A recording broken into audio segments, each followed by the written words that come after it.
Like I mentioned, I'm Ambassador Dr. Yidukun Ayodiji. I'm the president and chairman of the Executive Council. I'm a computer scientist. I've been in the IT IM industry for over 2 decades now. And about 15 years of my experience has been in the oil and gas sector and the IT sector. So because of space and time, you only have my social media handles displayed on the screen. You have my LinkedIn link there. You can actually check out a summary of my profile on the LinkedIn. So my direct official email address is chairman@im-africa.org. I can see from here, we have just few people in attendance, and I would think it would be ideal for us to take advantage of that, to introduce ourselves, our organization, and what we do.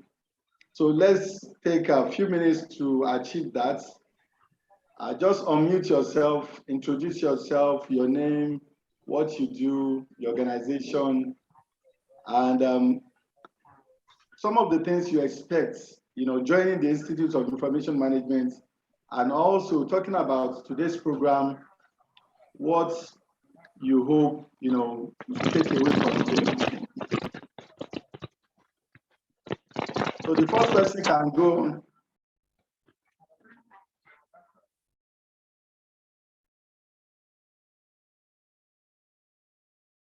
Introduction, please. Or maybe I should be calling names. Okay, Mr. Enina, kindly introduce yourself.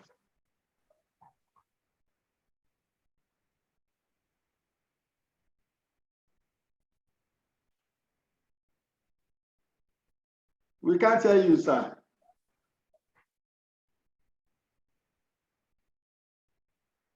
Madam Adebola Shudende, if you can hear me, kindly unmute and let's have your introduction. Okay, good afternoon, everyone. My name is Adebola Shudende. I work in the bank.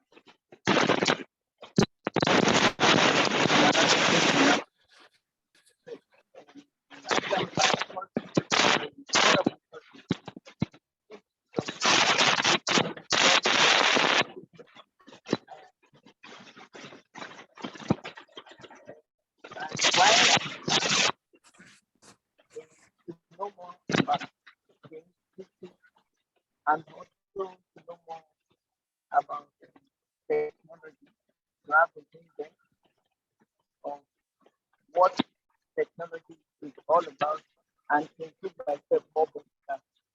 Since I still want to go back to the IT field, though currently I'm working in Dubai. The job I got is not in IT field, but since I still have a so I told him, okay, I will join to enhance my knowledge more in life. So, and my expectation is that I attended the meeting, end of the month meeting. Yeah, I have never been disappointed. I have not been disappointed by that. So thank you very much.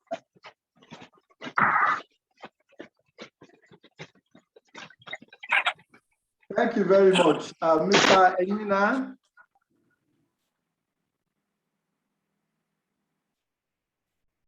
I think there's still an audio issue there because we can't hear you at all. Okay, can we move on to Mr. Doyin Talabi? Good morning, all. My name is Doyin Talabi, to be inducted a fellow tomorrow by the IIM. Currently, I work with TYMS with Mr. Tokubo Smith as our principal consultant. So we are data privacy consultants, we're IT consultants, and that's what we do. We implement NDPR for companies around. And that's what we've been doing in the past few years. I expect that today I will learn more about IIM and what is expected of me, and some of the benefits I will get by becoming a member. Beside me here, I have Mr. Tommy Ajayi, who is becoming an associate member, and I'd like him to introduce himself also. Thank you very much, sir. Just as my name has been said, my name is Ajayi Oluwatomdayo. I'm also a consultant with TYIMS, and what we do has been rightly categorized, stated by Mr. Todoyin Talabi.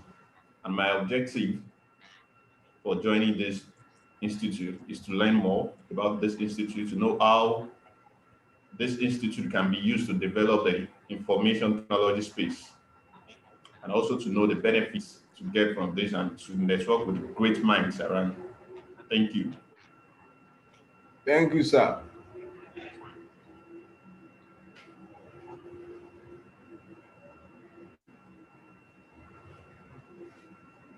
Mr. Nina, have you been able to resolve the sound issue?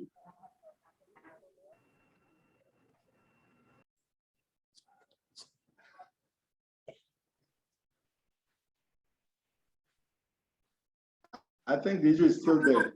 Okay, if Mr. Solomon Omorodion is ready, you can have the floor, please. Good morning, everyone.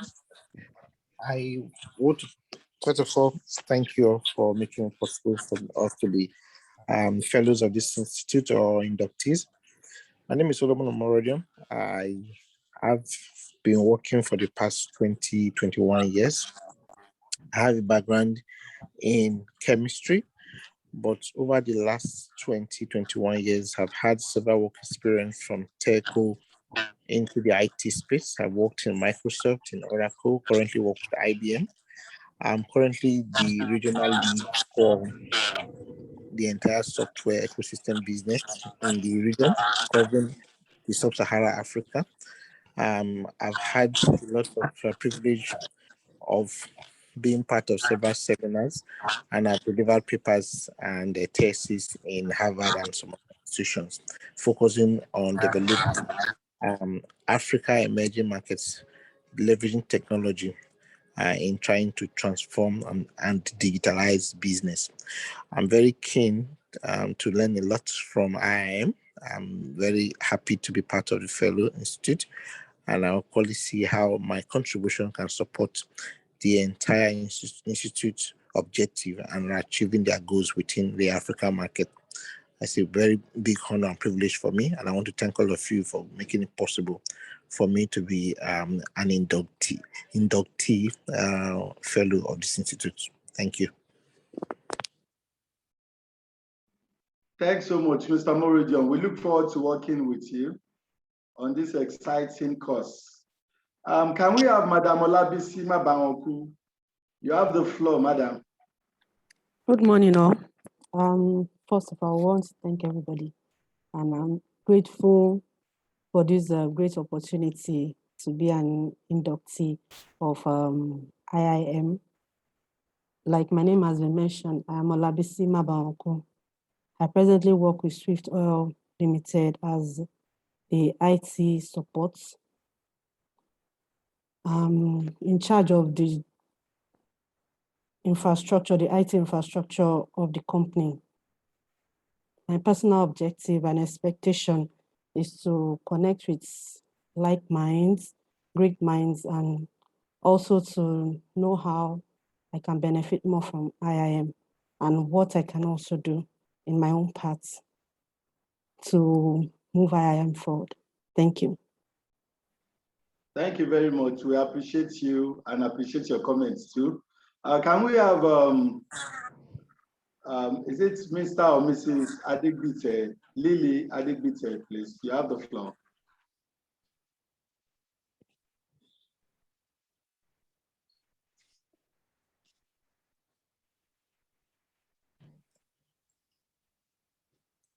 Good morning. Good morning. My name is Lily Adegbite. I want to give thanks to you all for this opportunity to be on this program today. as stated, my name is Lily Adebute. I am the CEO of Lysol Consultancy Limited, which is a capacity building organization. And my background, I have over 30 years of experience in HR and 10 years that I've been working, capacity building with my company. My expectations for this program is just to get more information. I've been working in HR, and it's in this field that I'm into now. Is new. I haven't had much experience or training in it, and that's why I joined. So now, especially when they're talking about data privacy and all, so I believe I will get a lot of knowledge, and experience from being a member of this organization, also for networking, getting to know other people in this area that we can share ideas, and probably even collaborate. So thank you once again for inviting me.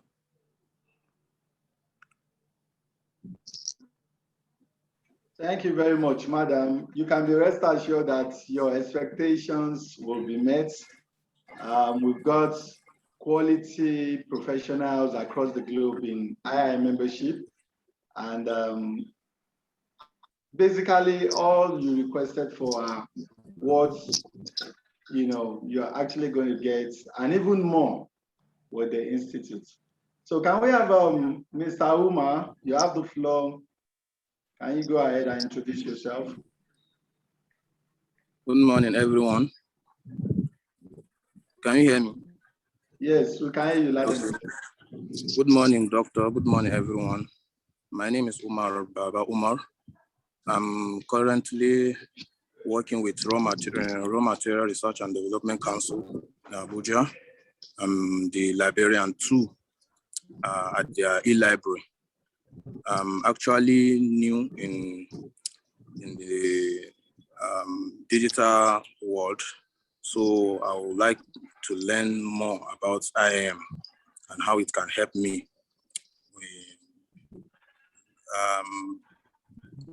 pursue my aspirations at the library. Thank you.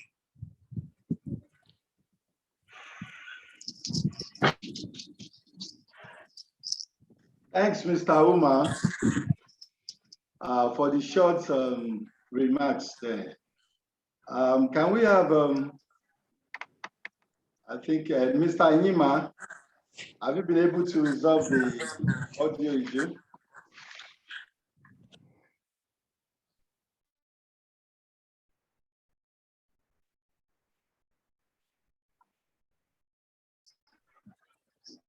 Wow, I think it's still the same thing. Probably you might have to leave a comment on the chat box. You can put it in the chat box so that we all be able to access it from there. Sorry for the inconveniences. Can we have Mr. Mulero Kadir? Mr. Mulero, please, you have the floor. Good morning, sir. Good morning, professors. Good morning. Hello. Welcome. Good morning, sir. I'm Kadri Mulero Ganeyo. I'm the MD CEO of Success Lion Travels. I joined the IT industry in 2010, where I obtained Oracle administration. Since then, I've known the doctor, and we have talked about these things in 2013. But due to one thing or the other, I was unable to be part of the member. But as we all know that information is power. Without information, there's nothing you can do, especially in travel industry. We need more information, and I believe that the category of people that in this organization, when you are able to join with them, mingle with them, talk to them, meeting with them, I believe the sky is just the starting point. And that's why I was fortunate and lucky to be here today. I'm grateful to be here. Thank you so much, Doctor. You're welcome, Mr. Mulero. Thank you, sir. We're indeed glad to have you on board. Thank you very much, sir. Yes.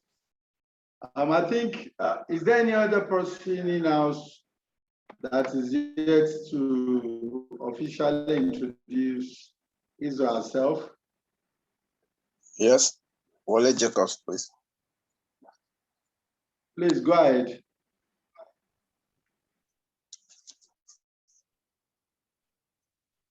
My name is You can go ahead. Kola Wale Jacobs. I work with Tokumbo Smith, an associate. I currently manage the operation of the company. I look forward to gain more insight, knowledge with IIM, so that I can use those knowledge to also impact my organization, our clients, and also the industry where we operate. Thank you very much. Thank you, sir. For the short introduction. So without taking too much of our time, I believe we have successfully introduced ourselves. And in case we have any other candidates joining us, we'll continue with the introduction as we make progress with the presentation. So once again, let me welcome you to the Institute of Information Management. The Institute is an international professional membership-driven organization, and we're out to serve professionals in the field of data, information, records, documents, content, knowledge, and archives management. Because of the fact that when we talk about data and information, these are dynamic entities, and they need to ensure that they are adequately managed within their life cycle, cannot be overemphasized. And the goal of the Institute is also to ensure that our members have insights and guidance when it comes to making decisions that has to do with their career, or in a situation where they want to implement solutions to meet their information needs. One of the inductees mentioned the fact that she would like, to learn about data management, data and information management, so that, she could facilitate and also assist other people solve data and information management issues. And I think this is a good opportunity for her to make that happen. So as an international professional institute, our international head office is in Denver, Colorado, United States of America. And the institute is registered in Nigeria also, and other chapters across the globe. In Nigeria, we have accreditation of the Federal Ministry of Education. We have the consent of the Attorney General, and the institute is duly and officially registered with the Corporate Affairs Commission. As we speak, in Nigeria, the Institute of Information Management Bill is in the second reading, and hopefully before the end of this year, we hope to get it to the last reading, and the assent from the President, His Excellency President Muhammadu Buhari, to assent to our bill, thereby making IIM a chartered institute in Nigeria. So in terms of partnership and affiliation, the Institute of Information Management is proud to say that we are affiliated to the best of the best in the data and information management field across the globe. In the United Kingdom, we are affiliated to the Information and Records Management Society, which happens to be the foremost information management association in the United Kingdom. Aside the fact that IIM is also has a chapter in the US, in the UK, I mean, any certificates or certification being issued by the Institute is recognized in all our chapters across the globe. And even in some countries that are not that we are even yet to establish a chapter, because we have requirements before a country can be named a chapter. So we also have information matters, tribal groups in the UK, online business school, also in the UK. In the United States, we have Information Governance Initiative, the organizers of the Information Governance Conference. We have PCB in Canada. We have information requirements. We have the International Association of Privacy Professionals in the USA, and a whole lot of other partners that space and time will not allow us to list here today. So some of the benefits of this partnership has to do with the fact that our partners do give our members good scholarship for their programs. Even they give us discounts that you cannot get in any other place, or which cannot even be given to other organizations. We've had a situation where some of our partners give out scholarship to our members to attend their programs in the US. And there are so many other opportunities. We do a lot of networking, a lot of lessons learned, a lot of collaborations on projects, collaborations on educational activities, and so on. So like you can see on the screen, for now, these are the 9 existing IAM chapters. The US, UK, South Africa, Ghana, Nigeria, Canada, Australia, France, and India. For now, those are the available chapters. Although other countries are still, we have other countries that are still warming up, to officially become a chapter for IIM. But as soon as that is done, it will be communicated. Then when we talk about the Institute of Information Management, as an international professional institute, we do have core values. And the 4 core values include standards, certification, competence, and research. So when we talk about standards, we're talking about the need to ensure that the data and information management industry in Nigeria and Africa has standards.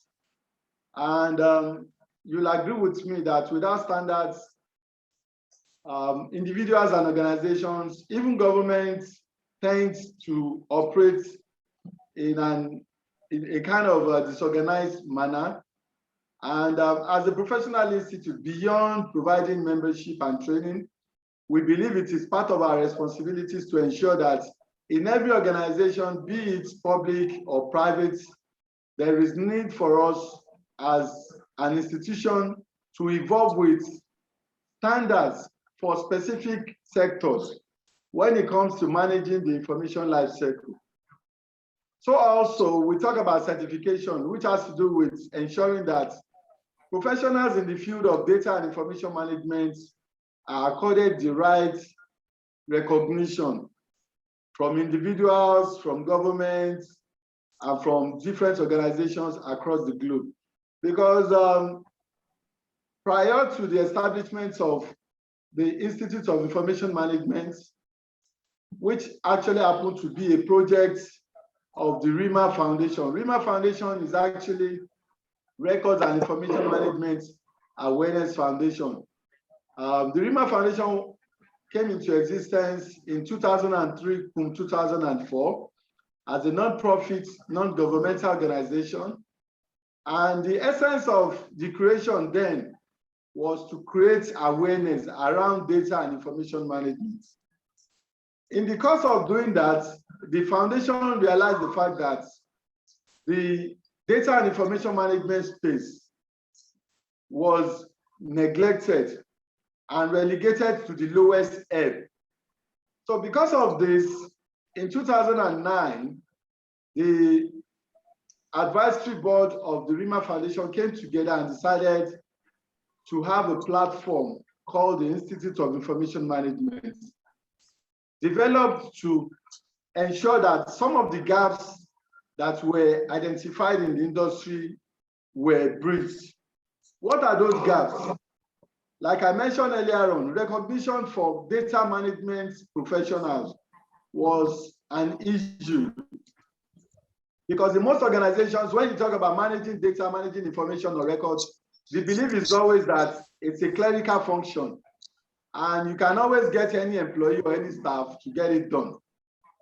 But we felt it is a no-no for us because data and information management is key to the survival and for any organization to achieve their set objectives, then it is pertinent to ensure that data and information management is being handled by professionals that are properly trained and certified.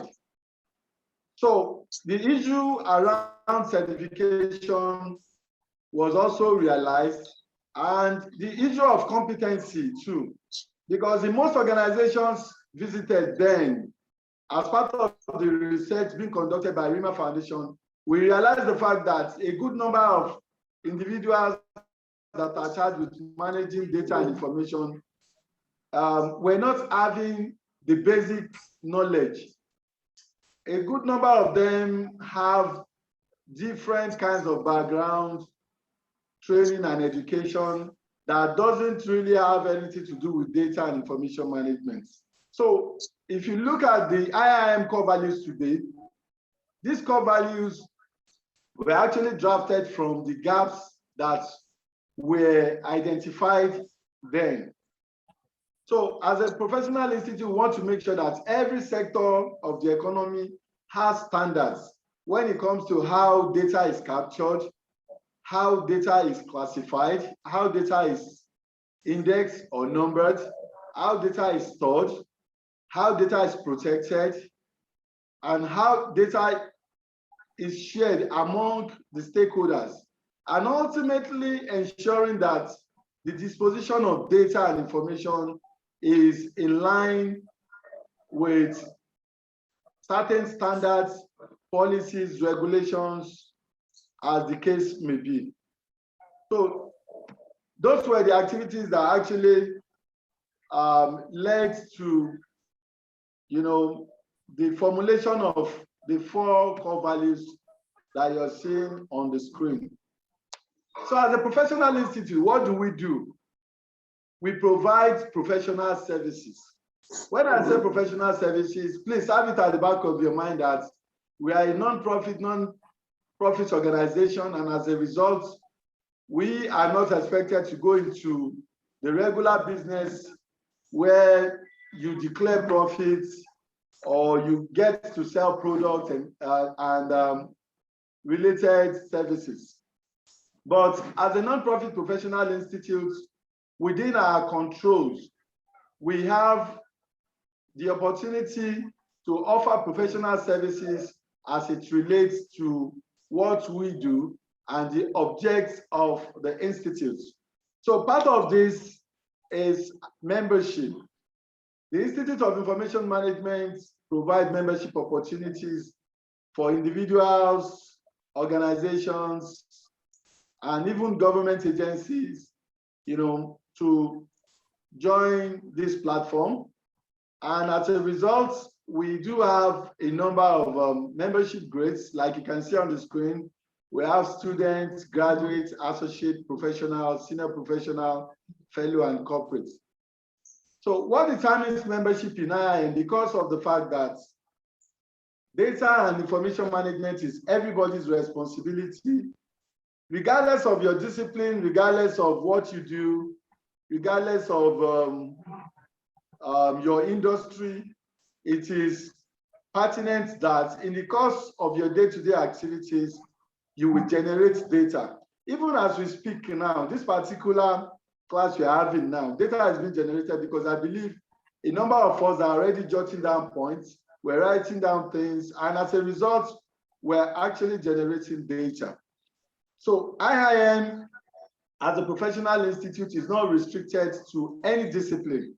In our midst, we have engineers, we have medical doctors, we have lawyers, we have marketers, we have business development, we have HR, we have, just name it, all the fields are represented on the IIM platform because we all need to have the basic data and information management knowledge. Gone are those days when we talk about being computer literate. Now you have to be data literate, because data literacy is the next thing now, which every organization, every personnel should ensure they have the basic knowledge. So what determines your membership is actually the number of years of post-NYSC experience that you have. So for students, membership is for those that are still in school, graduate is for freshers, associate is for those professionals regardless of their field with minimum of 2 years of work experience. The professional grade is targeted at professionals with a minimum of 5 years. The senior professional is 10 years. And for you to be a fellow of our great institute, you need to have a minimum of 15 years of post-NYSC experience. And we also have 2 categories of fellowship in IIM. We have the professional fellow fellowship. We have the honorary fellowship. The professional fellowship is a professional achievement, while the honorary fellowship is an award in recognition for the contribution of an individual, either to the industry, to the institute, or even to the society as a whole. Then the last membership category we have there is the corporate membership, which is open to any organization that is duly registered. And there are lots of benefits that comes with corporate membership also. Corporate members of the institute have the opportunity of registering as coordinators. So when we talk about coordinatorship, individuals can also apply to become a coordinator. So what does it mean to be a coordinator with the institute? The primary requirement is for you to be a member of the institute in good standing. The moment you're able to achieve this, it means you can apply to become a coordinator. And being a coordinator is free. In as much as you're a member of the institute, you don't have to pay anything. You only need to signify your interest. And as soon as that is done, you will officially be granted an IIM official email address. You'll be added to the coordinator network. You have the opportunity to attend training sessions with other coordinators.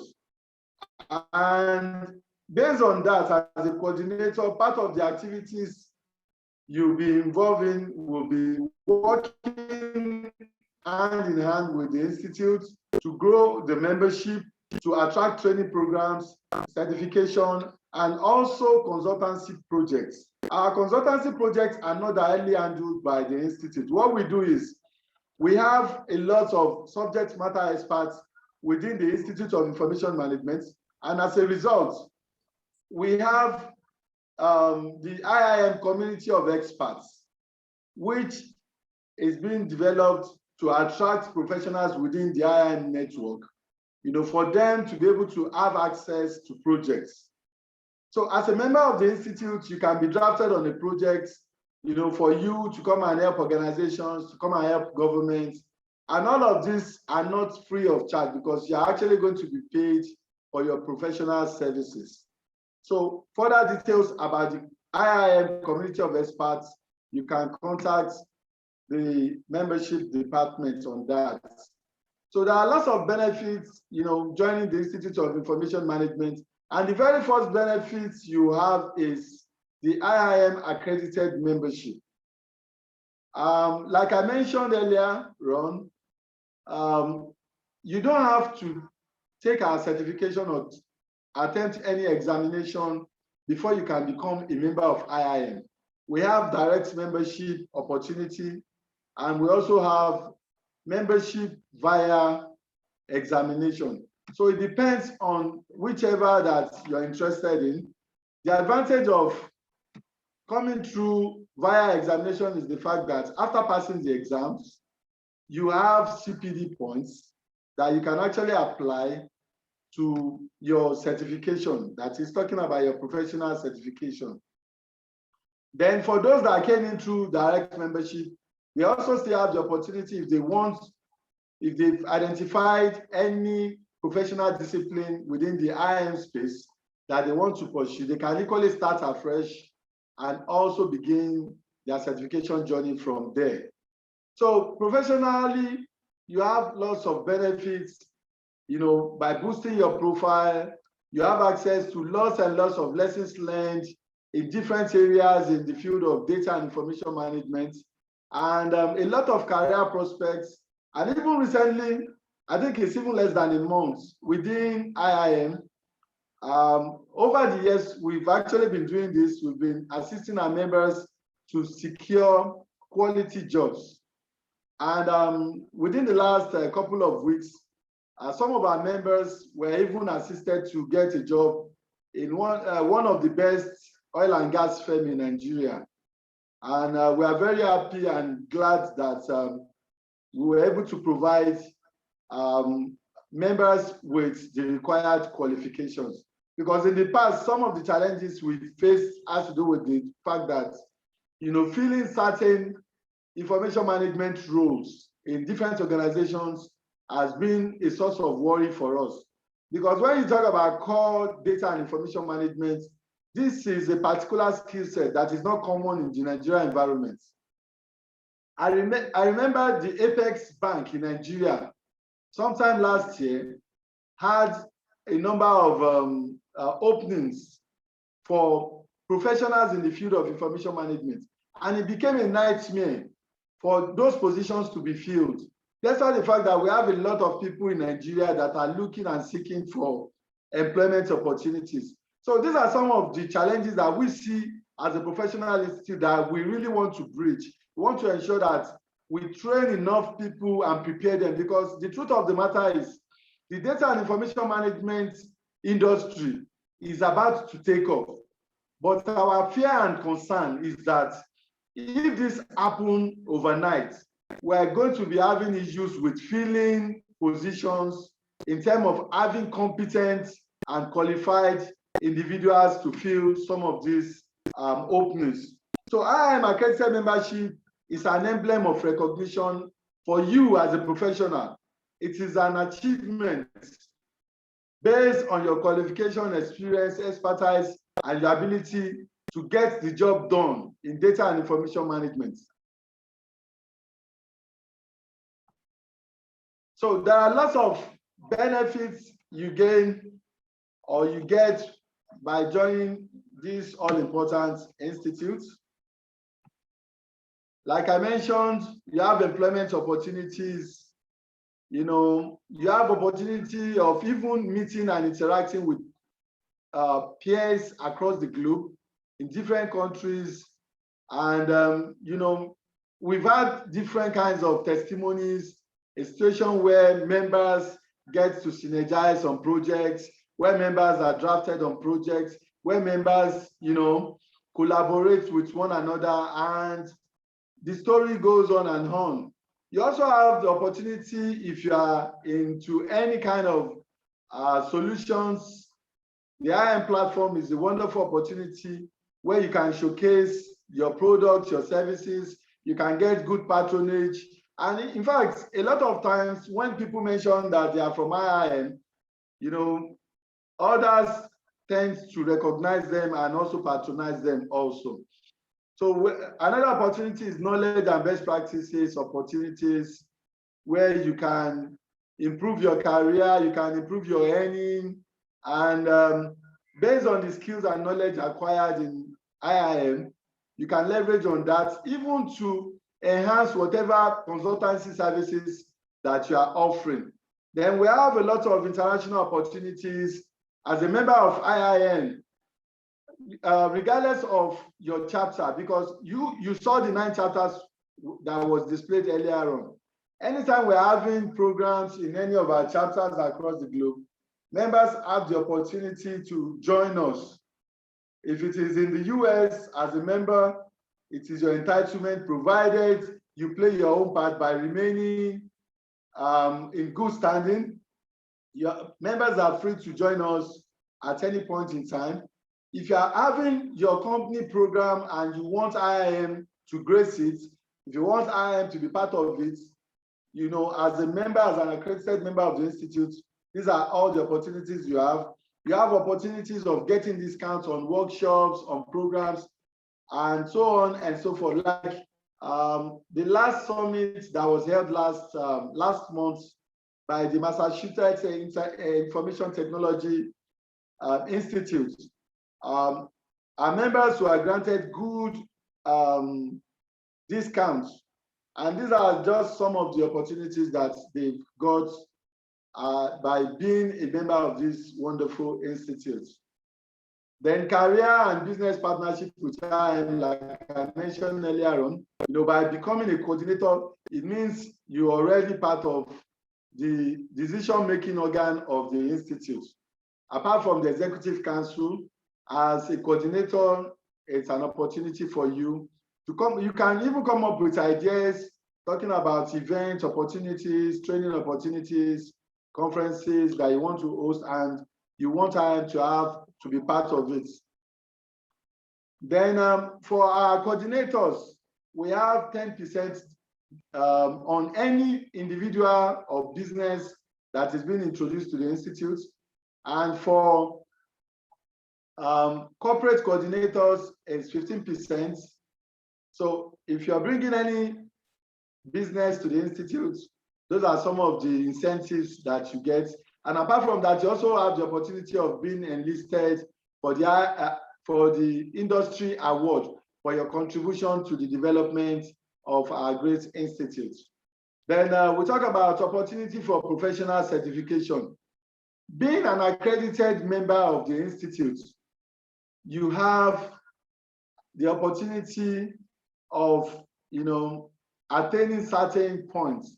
Most especially now that we just introduced a new scheme that is aimed at assisting professionals to attain their certification within a very short while. Because in the past, if you talk about IIM certification, it will take close to 2 years or even more, for you to attain the IIM master certification. But with the points-based certification that we recently introduced, within 4 weeks, you can actually begin the journey. And if you have all the qualifications intact, it's an opportunity for you to attain that within the shortest period of time. So if you are a member of the institute and you're applying for the points-based certification, you already have between 15 to 25 points. So it means that 25 points is for fellows, 22 points is for senior professional, 17 points for professional, and we have, and so on and so forth.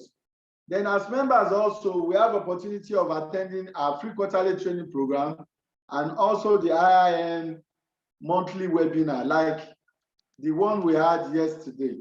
And it's not just about you attending, you are gaining, and you are expanding your knowledge while you are equally earning CPD points. All of these CPD points you are gathering, are points that you will be needing sometime in the future, either for upgrade or for certifications and so on and so forth. So for further details about membership benefits, you can actually contact the membership department, membership@iim-africa.org. So again, we provide training programs. That is the second professional services being offered by our great institute. And we have a calendar on our website. For information about the IIM professional training programs, you can visit the website. We designed customized training for patrons. We deliver generic skill development courses in data and information management. And we also ensure that professionals have access to tools and technologies, applications, that will help them and assist in achieving their organizational goals. So for additional information about training, kindly email training@iim-africa.org. I'm sure the department will respond within 24 hours. Then we also offer certification programs. And the IIM certification program comes in two different categories. The first one is the GIMC certification, which is General Information Management Competence Certification. In 2015, the Institute of Information Management came up with this certification because of some of the gaps identified in the society. A number of times on social media, you get to see different materials, documents, pictures, images, videos that are not supposed to be in public space. And the Institute constituted a group of committees to look into the, to do a kind of RCA, which is root cause analysis on why some of these things were so prevalent. And we realized the fact that a lot of organizations, even government agencies, do not have IG in place. So when I say IG, I'm talking about information governance.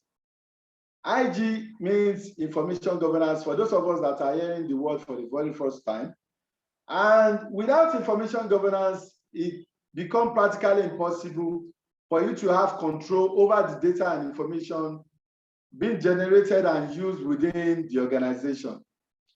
So at the end of the day, the reports had this recommendation that there was need for the Institute to evolve, with a kind of certification program that will ensure that employees in every organization have basic knowledge when it comes to data handling, when it comes to data management, when it comes to data usage, and so on and so forth. So the GIMC certification is a general data and information management certification program that is developed for all unavailable cadres of employees in every organization. The maintenance guys, the security, office assistants, middle level managers, other employees, and even management staff all need to register and attend the GIMC certification.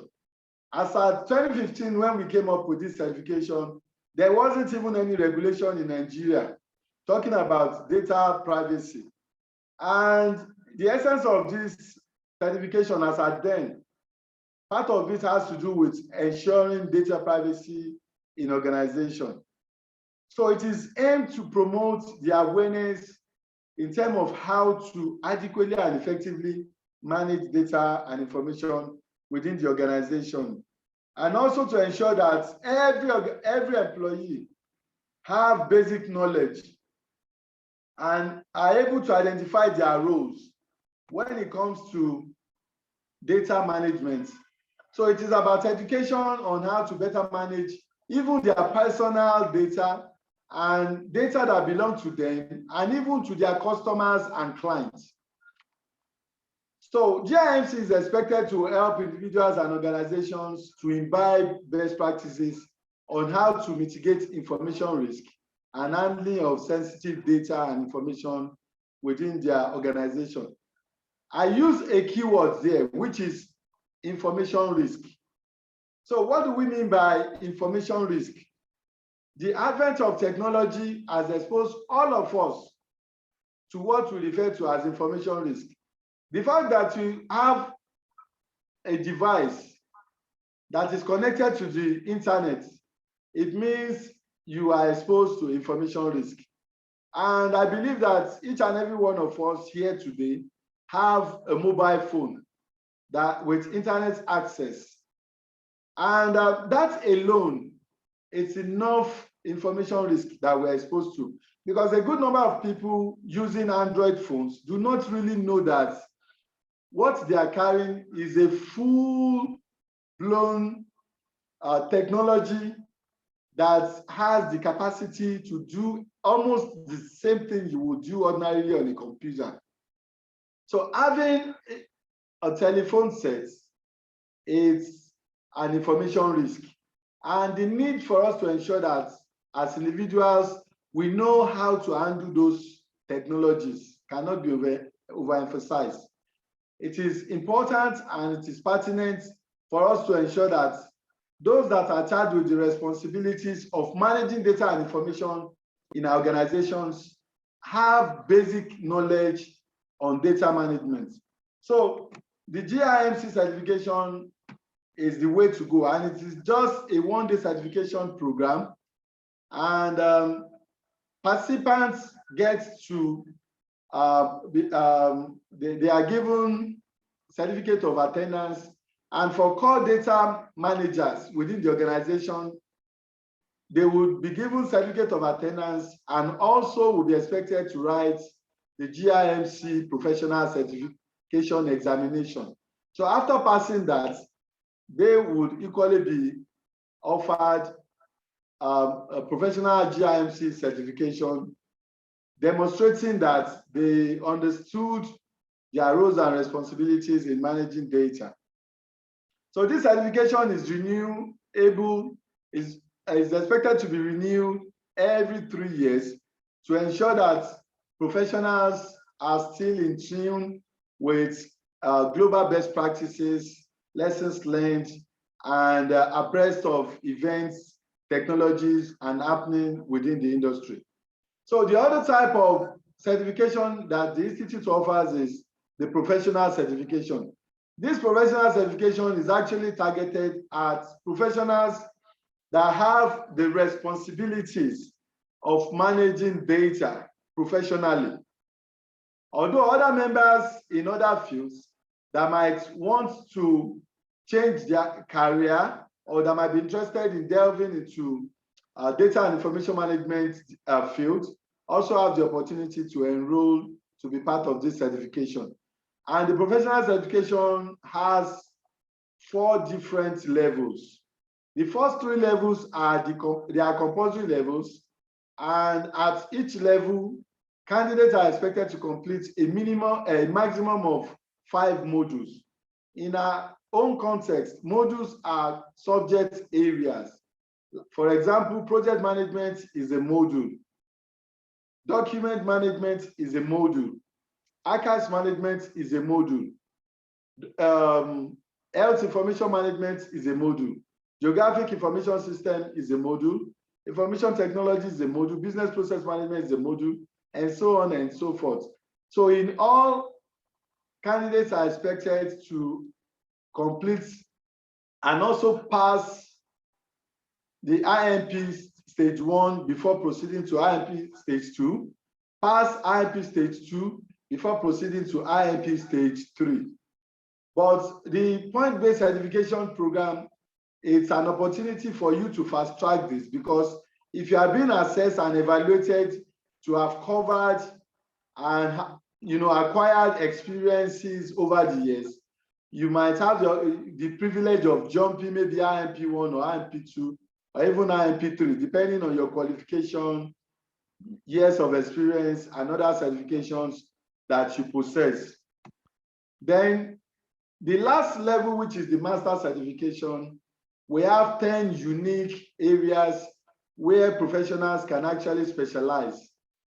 You may decide after passing your IMP3 to specialize as archives management professional, or data management, or database management, or document management, or GIS professional, or health information management professional, or it could be information security, it could be knowledge management, it could be library management, and finally, it could be records and information management. So those are the available master certifications that candidates have the opportunity of acquiring and earning.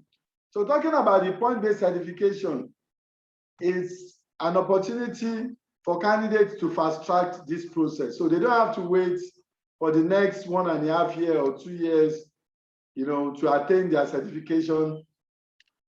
And according to John Dewey, for both individual learners and the society to fully benefit, education must be based on experience, which is always the actual life experience of some individuals. So if we decided to continue and insist that other professionals that have been in the field and industry for decades, you go through the regular certification paths. That might disenfranchise a good number of them. So the point-based certification program is an opportunity for them to fast track this. So it is based on their experience, it is based on their academic qualifications, and so on and so forth. So talking about the point-based certification, this means that they have been practicing in a particular field over a reasonable period of time. So for you to be qualified under this, it means you've been practicing, then it means you've been involved in related professional activities for a substantial period of time. It means you've passed some levels of academic achievements, and you've also achieved some certifications in the past. So this certification option offers professional certification in a varieties of disciplines like you saw earlier on in the previous slides. So we have 10 unique areas where you can actually take advantage of this and become certified. So beyond just becoming certified, it doesn't end because the moment you are certified, it means you are being regarded as a professional that knows his or her left or right when we talk about the particular discipline in which you have received certification. So as a result, you are expected to make sure that you are in line with the continuous professional development program by ensuring that you attend different programs. It might be programs organized by the Institute of Information Management, or it could be other programs that are related to your particular discipline. So for you to be eligible under this platform, you need to have a minimum of 2 years of relevant work experience. That is key, because if you are submitting your CV for assessment, they are going to check to ensure that you have a minimum of 2 years of work experience. And also, after your assessment and evaluation, for you to get any kind of certification at all, you'll be expected to have a minimum of 40 points.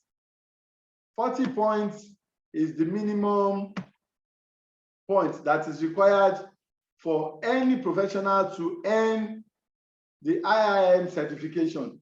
And in some cases where candidates are unable to meet up with these 40 points, the assessor will advise on supplementary programs or training that they need to register and be part of in order to earn the remaining points for their certification. So how do we, or how are candidates being assessed for point-based certification in IIM Africa? The first is the assessor is going to look at your CV and also check to ensure that you're a member of IIM. So like I mentioned previously, if you're a fellow of the institute, automatically you are going to earn 25 points. So out of 100 points, you've earned 25 points for being a fellow in good standing with the institute. Then the assessor will go a step further by assessing the skills and experiences you have. So based on the points being allotted on that, which 25 happen to be the maximum points that any candidate can achieve or attain, you would also earn points based on your professional experience and all the skills you've acquired, over the years in the industry. Then the third one is your educational qualification. If you have OND, there is a certain point you get. If you've got HND or BSc, there's a particular point allotted to that. If you have masters and PhD, I know of that is 25 points. You get 25 points outrightly from there. Then the last but not the least is your profile will be reviewed and assessed to see if you have other relevant certifications. Talking about the particular major you're applying for in IIM, the 10 disciplines we mentioned earlier on are called majors. They are majors. When you're applying, you need to indicate the major you're applying for.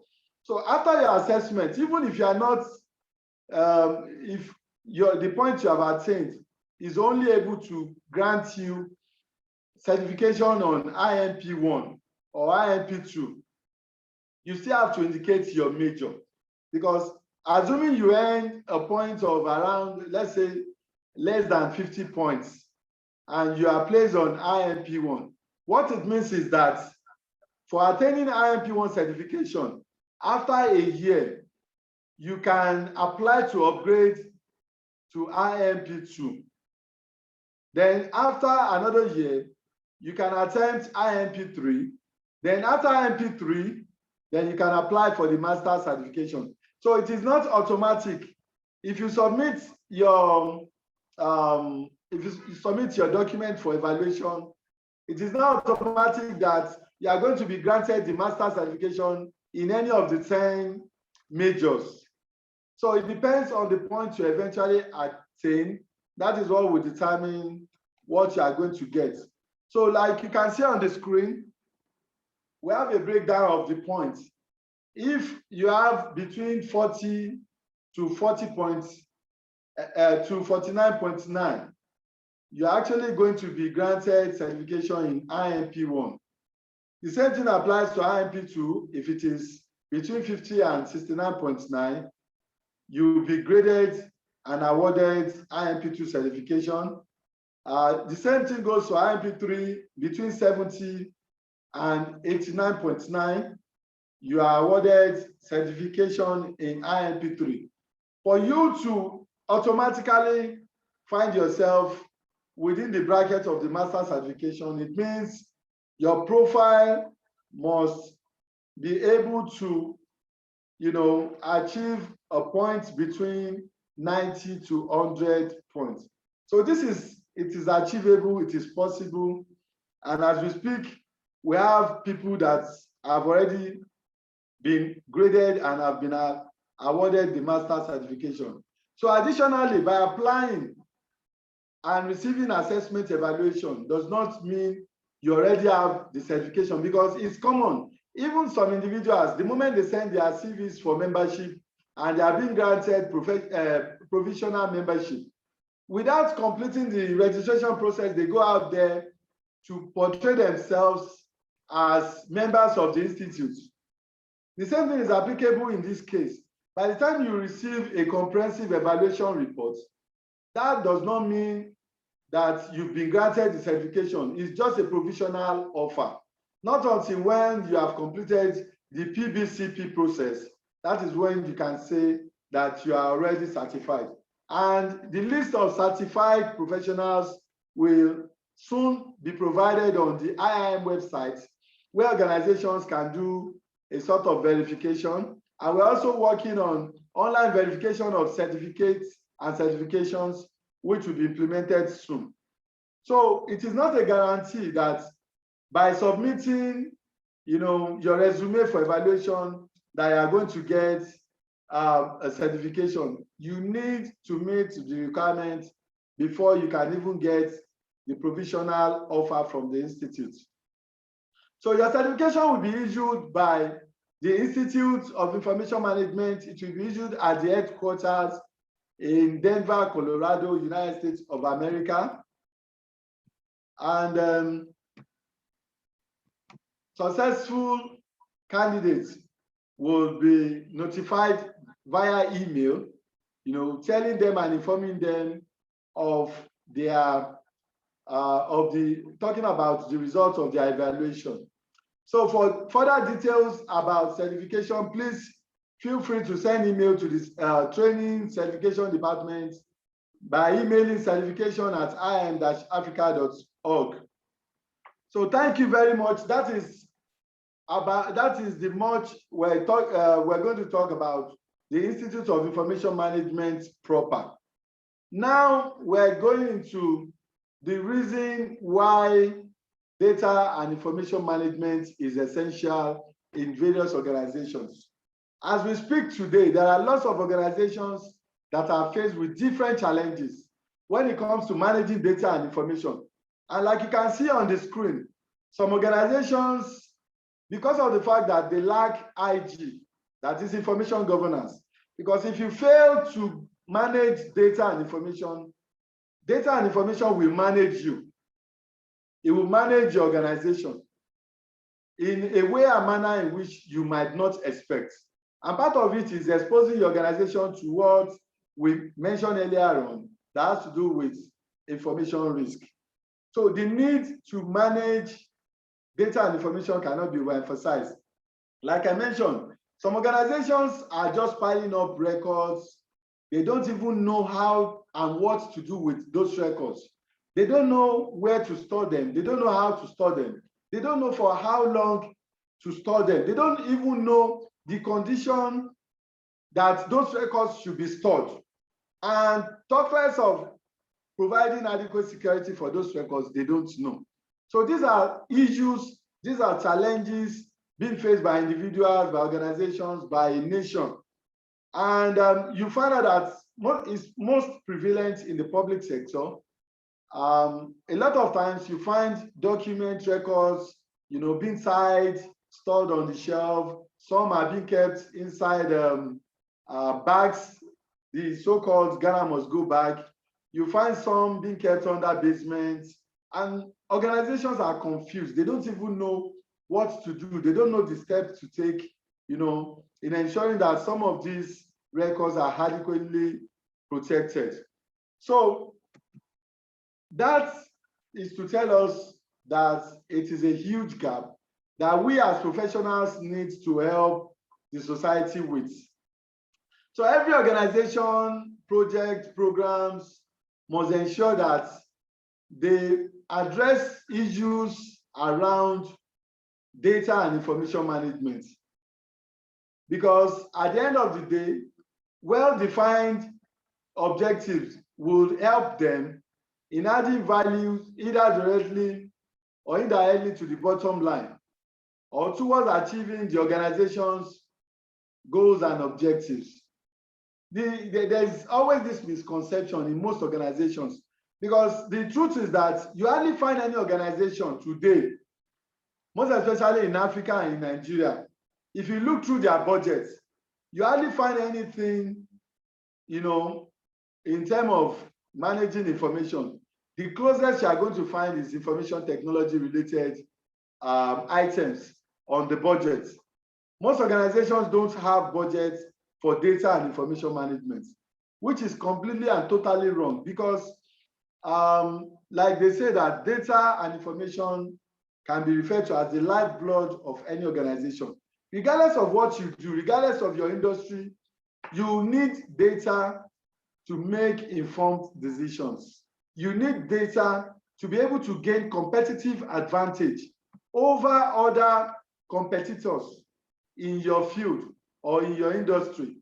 You need data and information to ensure that you're able to run your organization efficiently and also to reduce the cost of operations.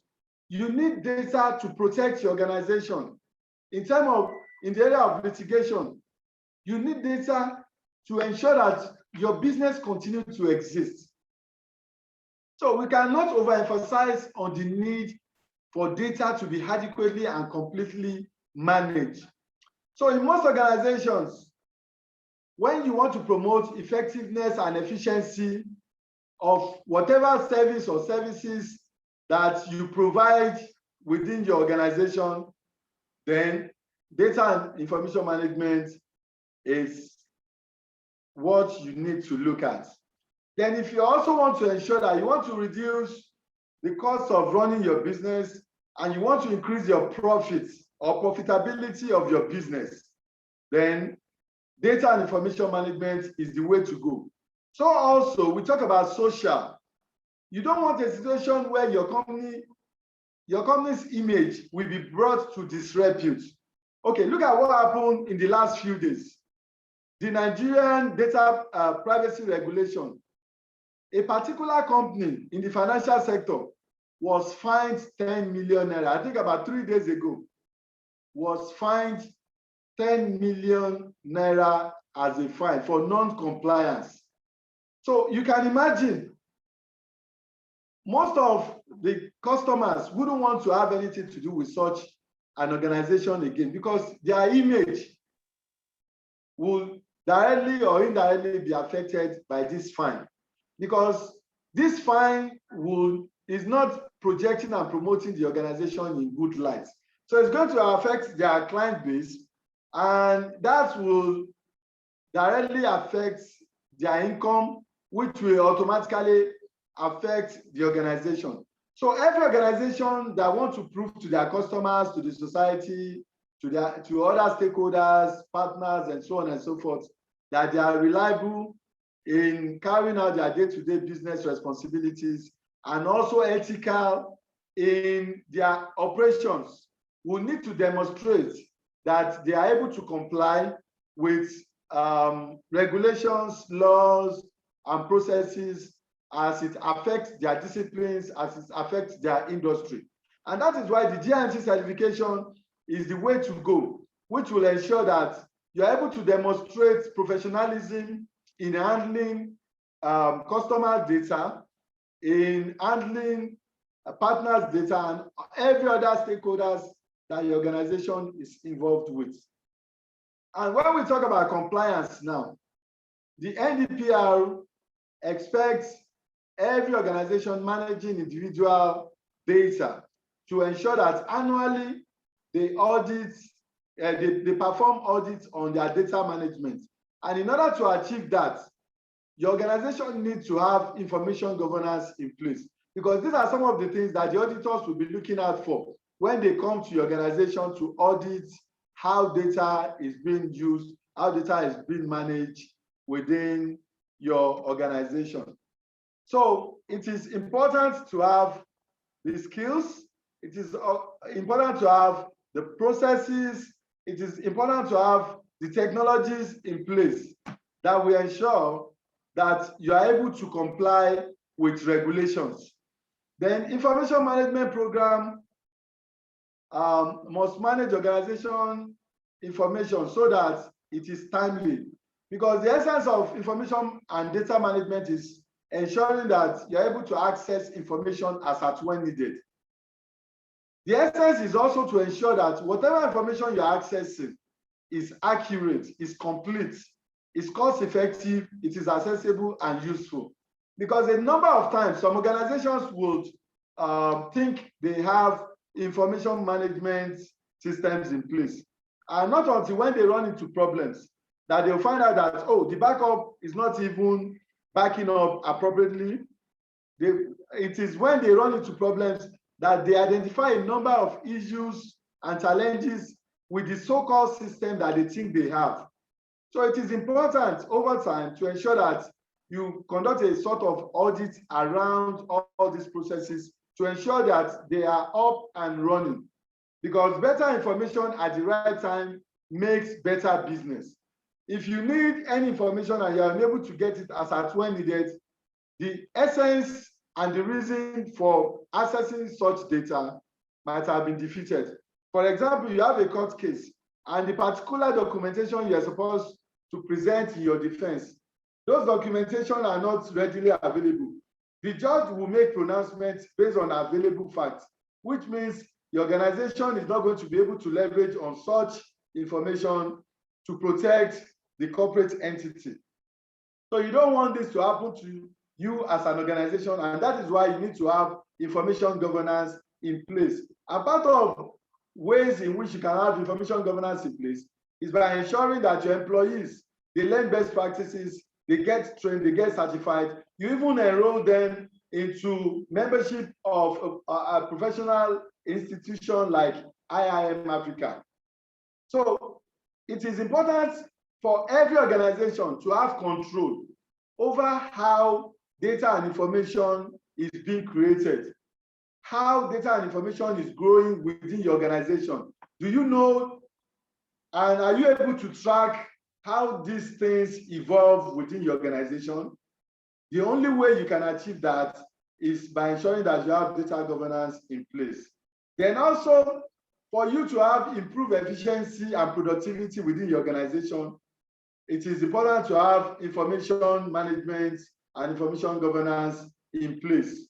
And also for you to be in tune and in line with recent happenings in the field of technology, in the field of data and information management, you need to ensure that you have basic and relevant knowledge in managing data. And for any organization to comply with stated or with the existing regulations and laws, you need information management.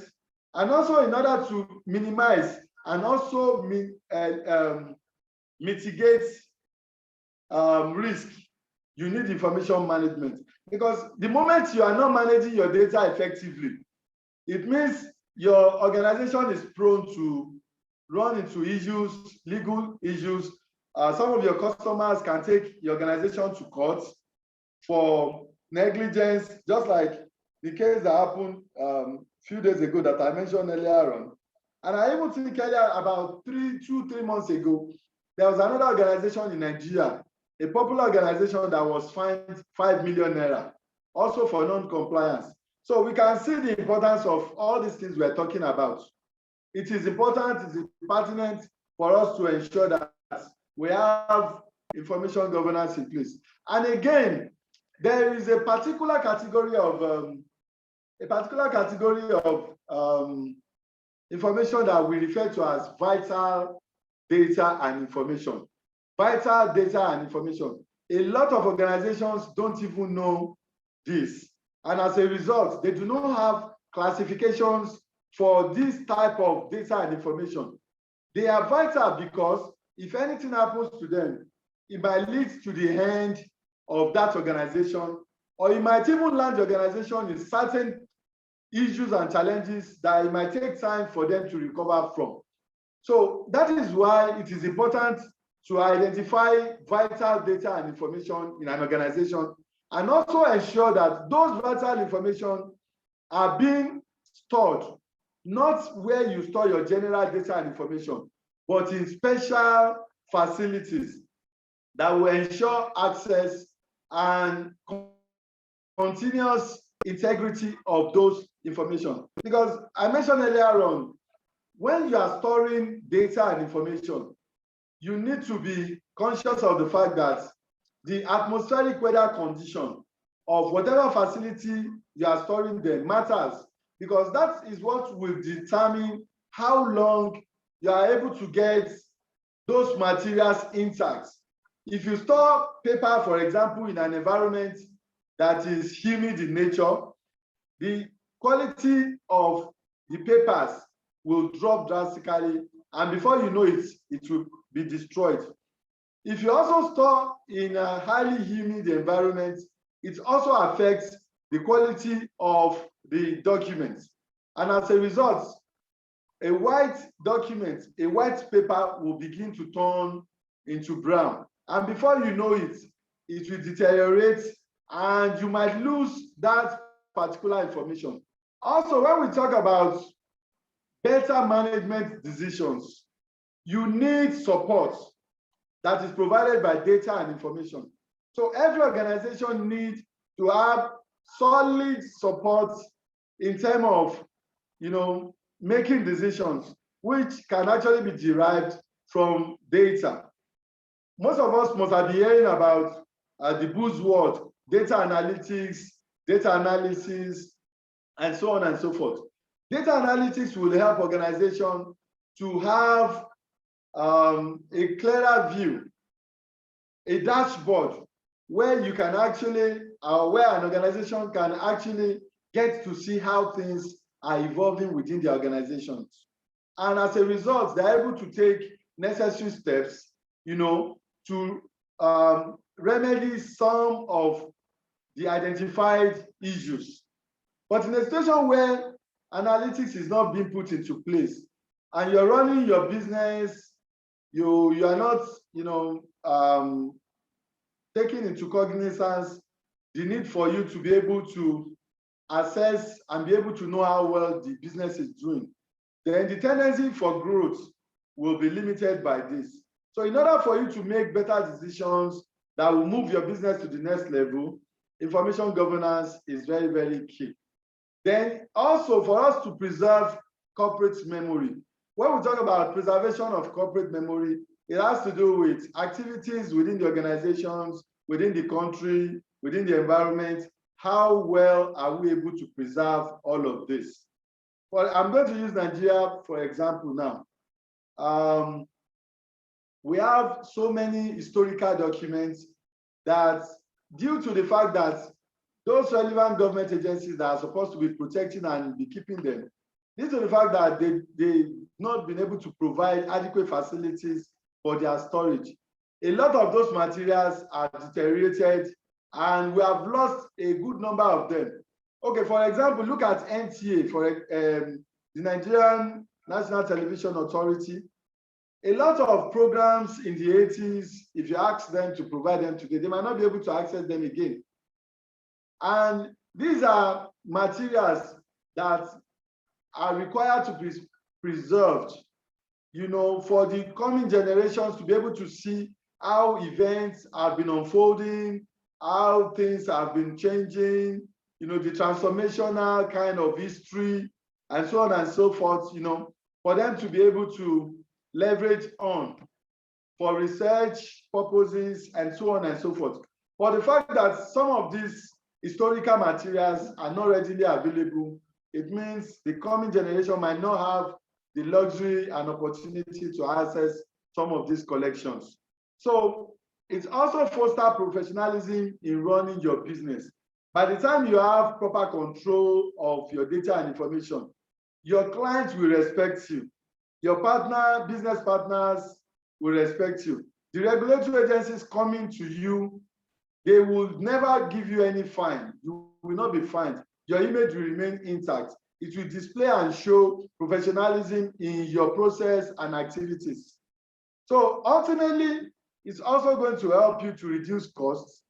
Like I've mentioned earlier on, proper information governance is very, very, very key. When we talk about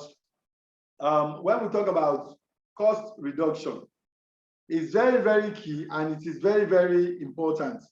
So if you have information governance in place, it's going to go a long way in helping you to reduce the cost of operation and also to maximize whatever profit that you can get from running your business activities. So on that note, we are ending the first part of this session. So we are going to leave the floor. We are going to open the floor for questions, comments from participants before we move into the next session. Hopefully before on or by 1 p.m., we should be able to round up and complete this session, because it's actually supposed to be a 3 hours session. So you have the floor. If you have any question, please feel free. If you don't want to talk, you can just type it out in the chat box. We will respond to your question, comments, or input into the presentation.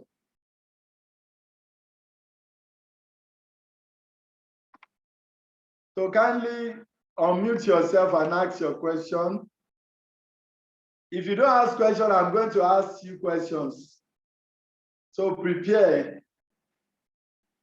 Be prepared. Question from the house.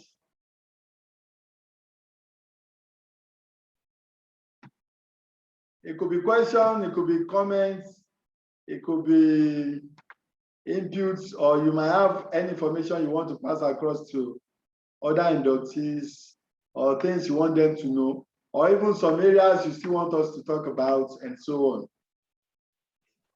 So the floor is open. Avail yourself the mic. Hello. Yes, we can hear you. Go ahead. Thank you, sir. Good morning, good afternoon, sir. I'm by name, I'm Kadri Mulero Ganeju, sir. Sir, the area I want to ask question is if our offices, like in London, in South Africa, if they have a seminar and we are interested in participating in that program, is it the institute that will get us the visa or we get visa ourselves? Okay. Is that all, or you still have any other question? Yes, that's another question, sir. Okay, go ahead. Yes, sir. Thank you, sir. My second question, sir, is if all these certification courses, we intend not to attend it in Nigeria, maybe I decide to choose Ghana, for instance, or I decided to choose South Africa, or I decided to choose London. So is the process still the same thing? These are the two questions I want to ask, sir. Thank you very much. Thank you very much for your question. Thank you, sir.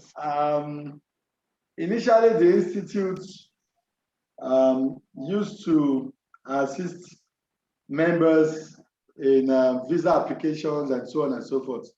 But with time, we realized the fact that, number one, going by our activities, visa processing,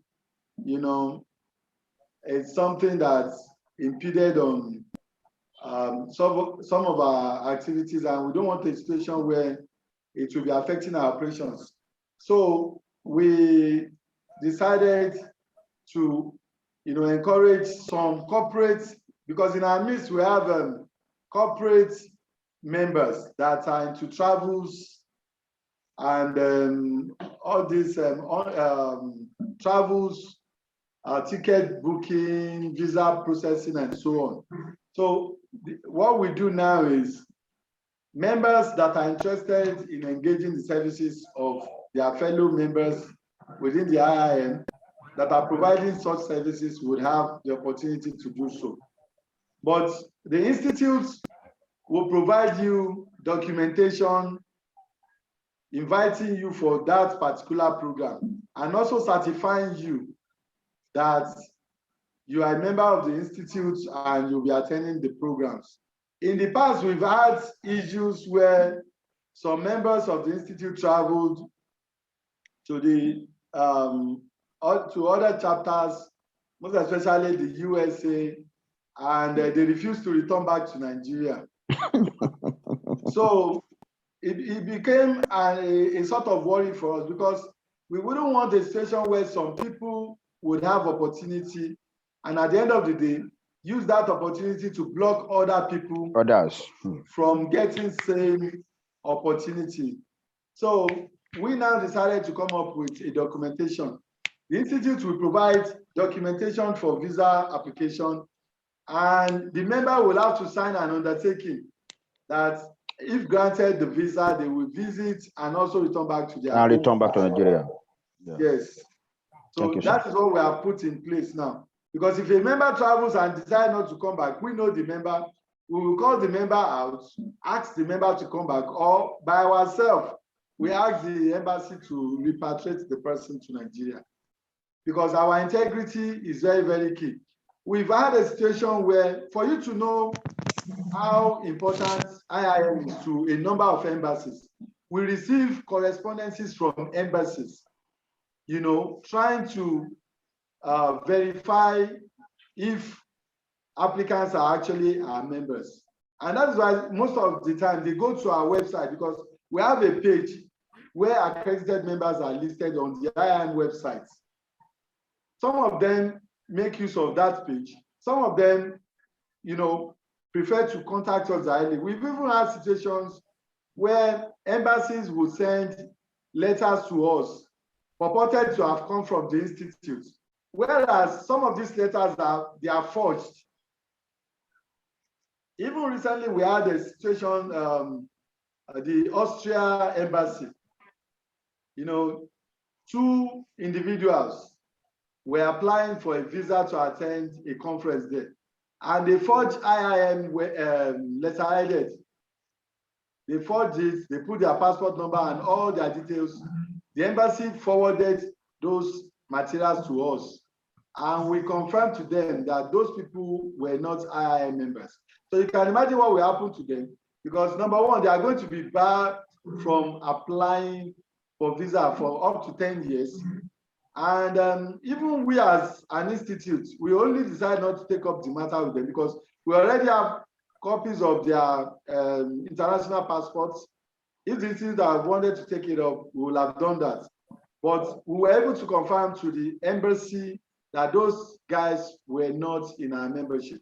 So why am I saying this is the fact that for us to realize that when you go to the embassy to apply for visa into any country, preference are being given to IIM members, and we don't want people to come and spoil these opportunities that we have created. We have a lot of testimonies among our members. We have some individuals that have never even traveled out of Nigeria, talk less of going to some neighboring African countries, but on the IIM platform, they were being granted visas. So I hope that has been able to address your concern and your question. Yes, sir. So do we have any other question before we progress? Remain the second phase, sir. The exam certification, sir. You have not addressed that. Yes, sir. The what? The exam certification. If I Okay. did the yes. Yeah, talking about examination, certification, even including training too, including training program. As a member of the institute, the onus is on you to decide where you want to have anything. If we are having any program in Ghana, in South Africa, in the UK, and you feel you have the resources, you have the time, to be part of it, all well and good. Then you can also attend programs online, because most of the programs are equally provided online for people that might not have the luxury of time to be part of the actual program physically.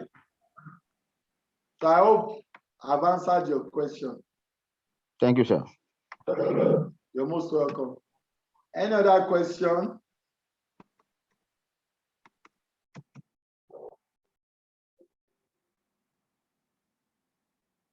Any other questions from our participants? Okay, in the absence of any comments or questions, without taking too much of our time, I want to suggest that maybe let's take like 5 minutes break. Some of us that might want to use ourselves, might want to take water or refresh. The next 5 minutes, the session will resume. That is exactly 12:10. By 10 minutes after 12, we will continue with the presentation.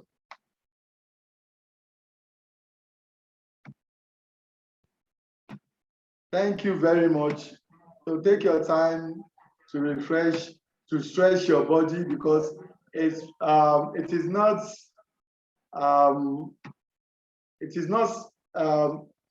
safe health-wise for us to be seated for a very long time. So there is need for us to get up from our seats. Let us do a kind of stretch and try to walk and move around before we continue the next session. So once again, I welcome you back to our pre-induction session. In the last session, we talked about the importance of data and information management. We talked about even the importance of us joining the institute. and some of the benefits that we can actually gain from joining IIM Africa. And also important is the need for us to have the basics when it comes to data management knowledge.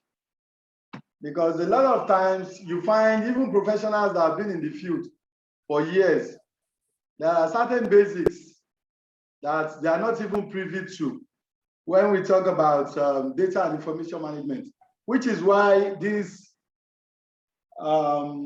session is very, very key and very, very important. By the time we become accredited members of our great institutes, we should be able to assist individuals, organizations, and governments solve issues and challenges around data management. And that is not something that can be achieved overnight. And it's key for us to go through these fundamentals so that we know and understand our industry better. So this session is Introduction to Records and Information Management. And first and foremost, we're going to start with the basics. Because when you talk about information management, the primary element here is data. What is data? A lot of times when you ask, okay, maybe I'm going to open the floor. Let's make it a bit interactive. I'm going to open the floor. I want to invite comments from participants. What do we think data is? Who can help us by defining what data is? Just unmute and define data.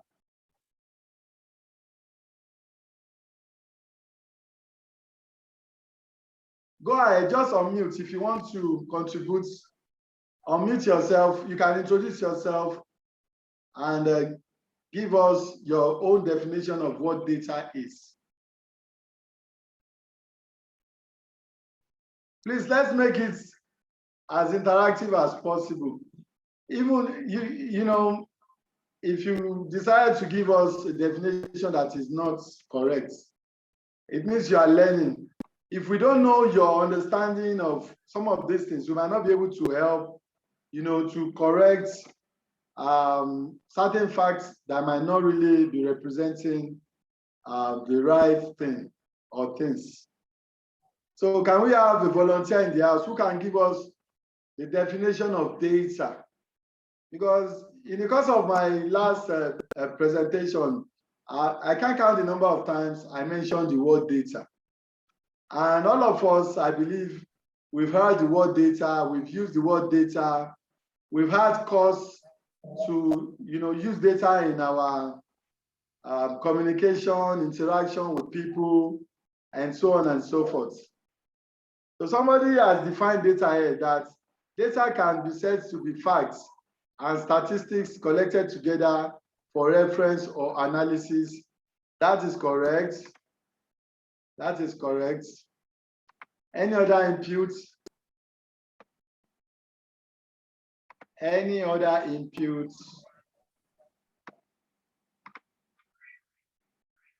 Are we following?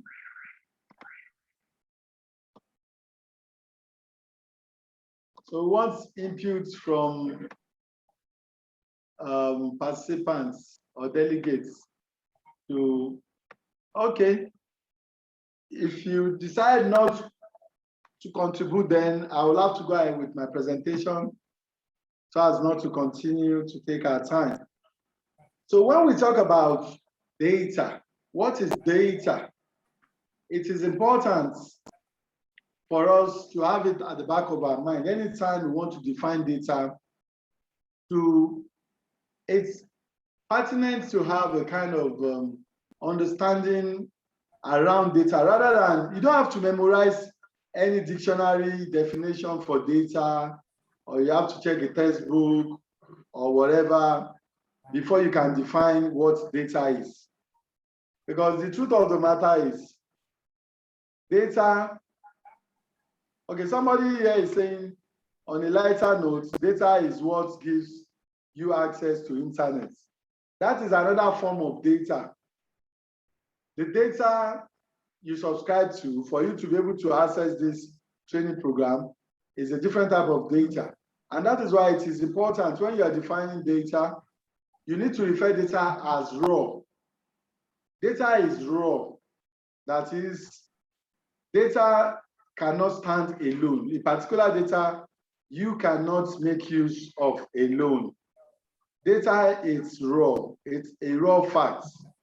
It could be numbers, it could be measurements, it could be alphabet, it could be special character, it could be anything. So when you're not defining data, always remember to mention data as raw facts. So when we say raw facts, facts could be numbers, it could be alphabet, it could be measurement, it could be observation, it could be anything, it could be combination of some of the elements I've mentioned and so on and so forth.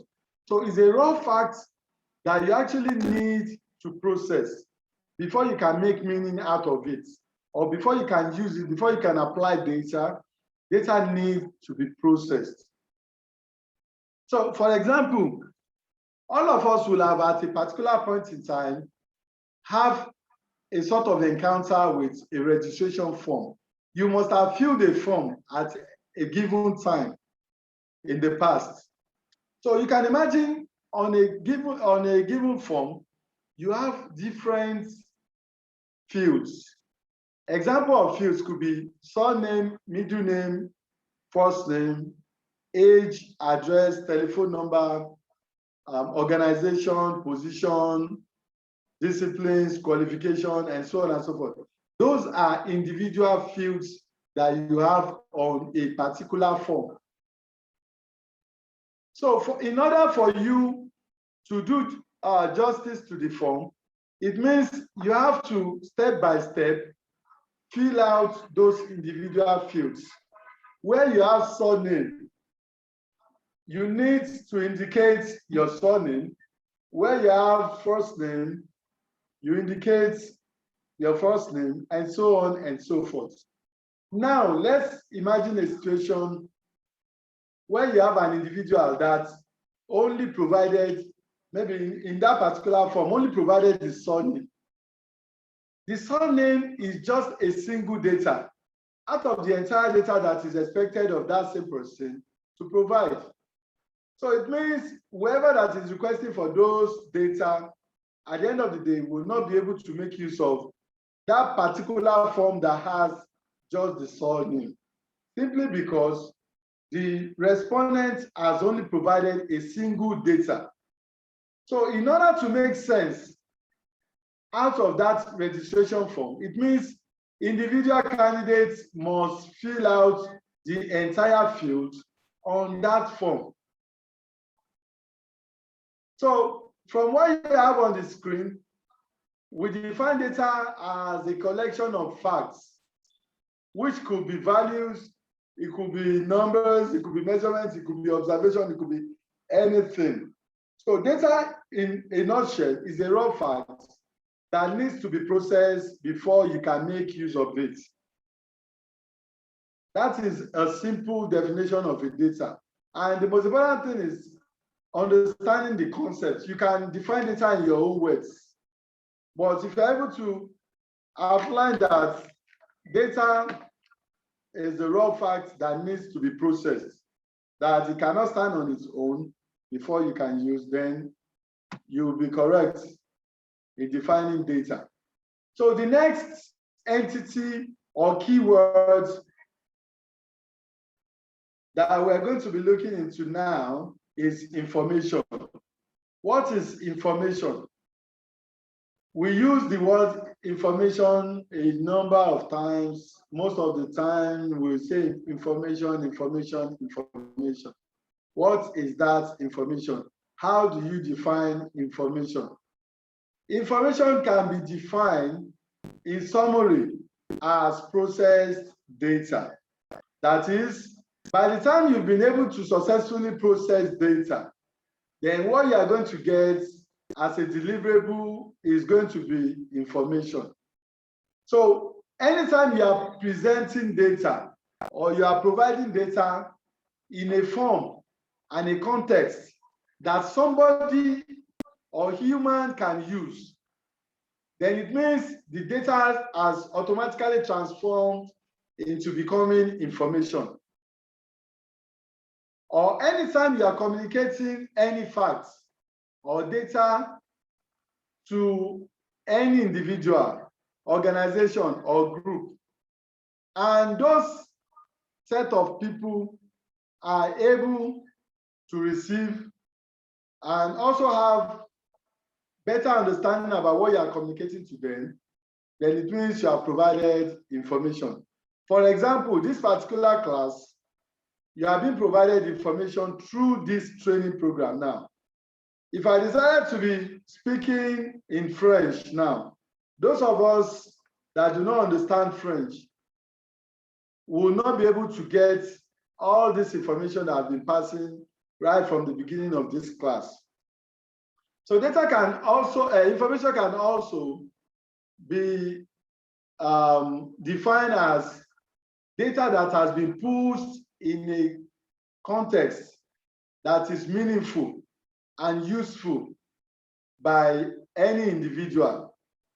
If you go back to my former explanation of a registration form, the particular candidate that only filled out the surname on the form now, it means the candidate has provided data in a context that cannot be used, because the person that is collecting all those data at the end of the day will not be able to make any meaning out of that particular form that has just the surname. So that is that about the definition of information. So anytime we are talking about information, information in every organization as we speak now is being represented in two different ways. Number one is in an unstructured format. Most of the, over 70% of information you find in most organizations are unstructured. That is, information are not being categorized in any particular form, and they are made available in just a kind of random format. And in the situation where you're having information presented in random formats is a huge problem, because it means you can get information about something in a particular location, the other relevant information might be at a different location, and before you go around to get all this information together, it means it's going to take a lot of time and it's going to be cumbersome in nature. So the other type is structured information. When we talk about structured information, we're talking about those information within the organization that has been placed in a pre-formatted format. Which means, for example, I gave an example of registration form. That on the registration form, you could have different fields like surname, middle name, first name, qualification, address, occupation, and so on and so forth on a form. When you are being given a form that is pre-formatted like that, it means if you decide to give out the form to 1 million people, the 1 million people you have given out the forms to will fill the same data appropriately. They are going to fill their surname where surname is captured. They are going to fill their middle name where middle name is captured. They are going to fill their first name where first name is captured. They are going to fill their email, telephone number, and so on and so forth, where you have defined. So it means the form you are giving out has been pre-formatted. So the fact that it has been pre-formatted, it means people will follow the same process. They will follow the same format in providing you the data you are about collecting from them.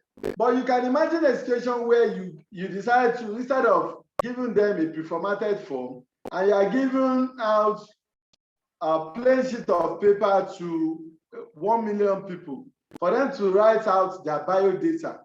You will find out that different people will fill that plain sheet of paper the way they feel is convenient to them.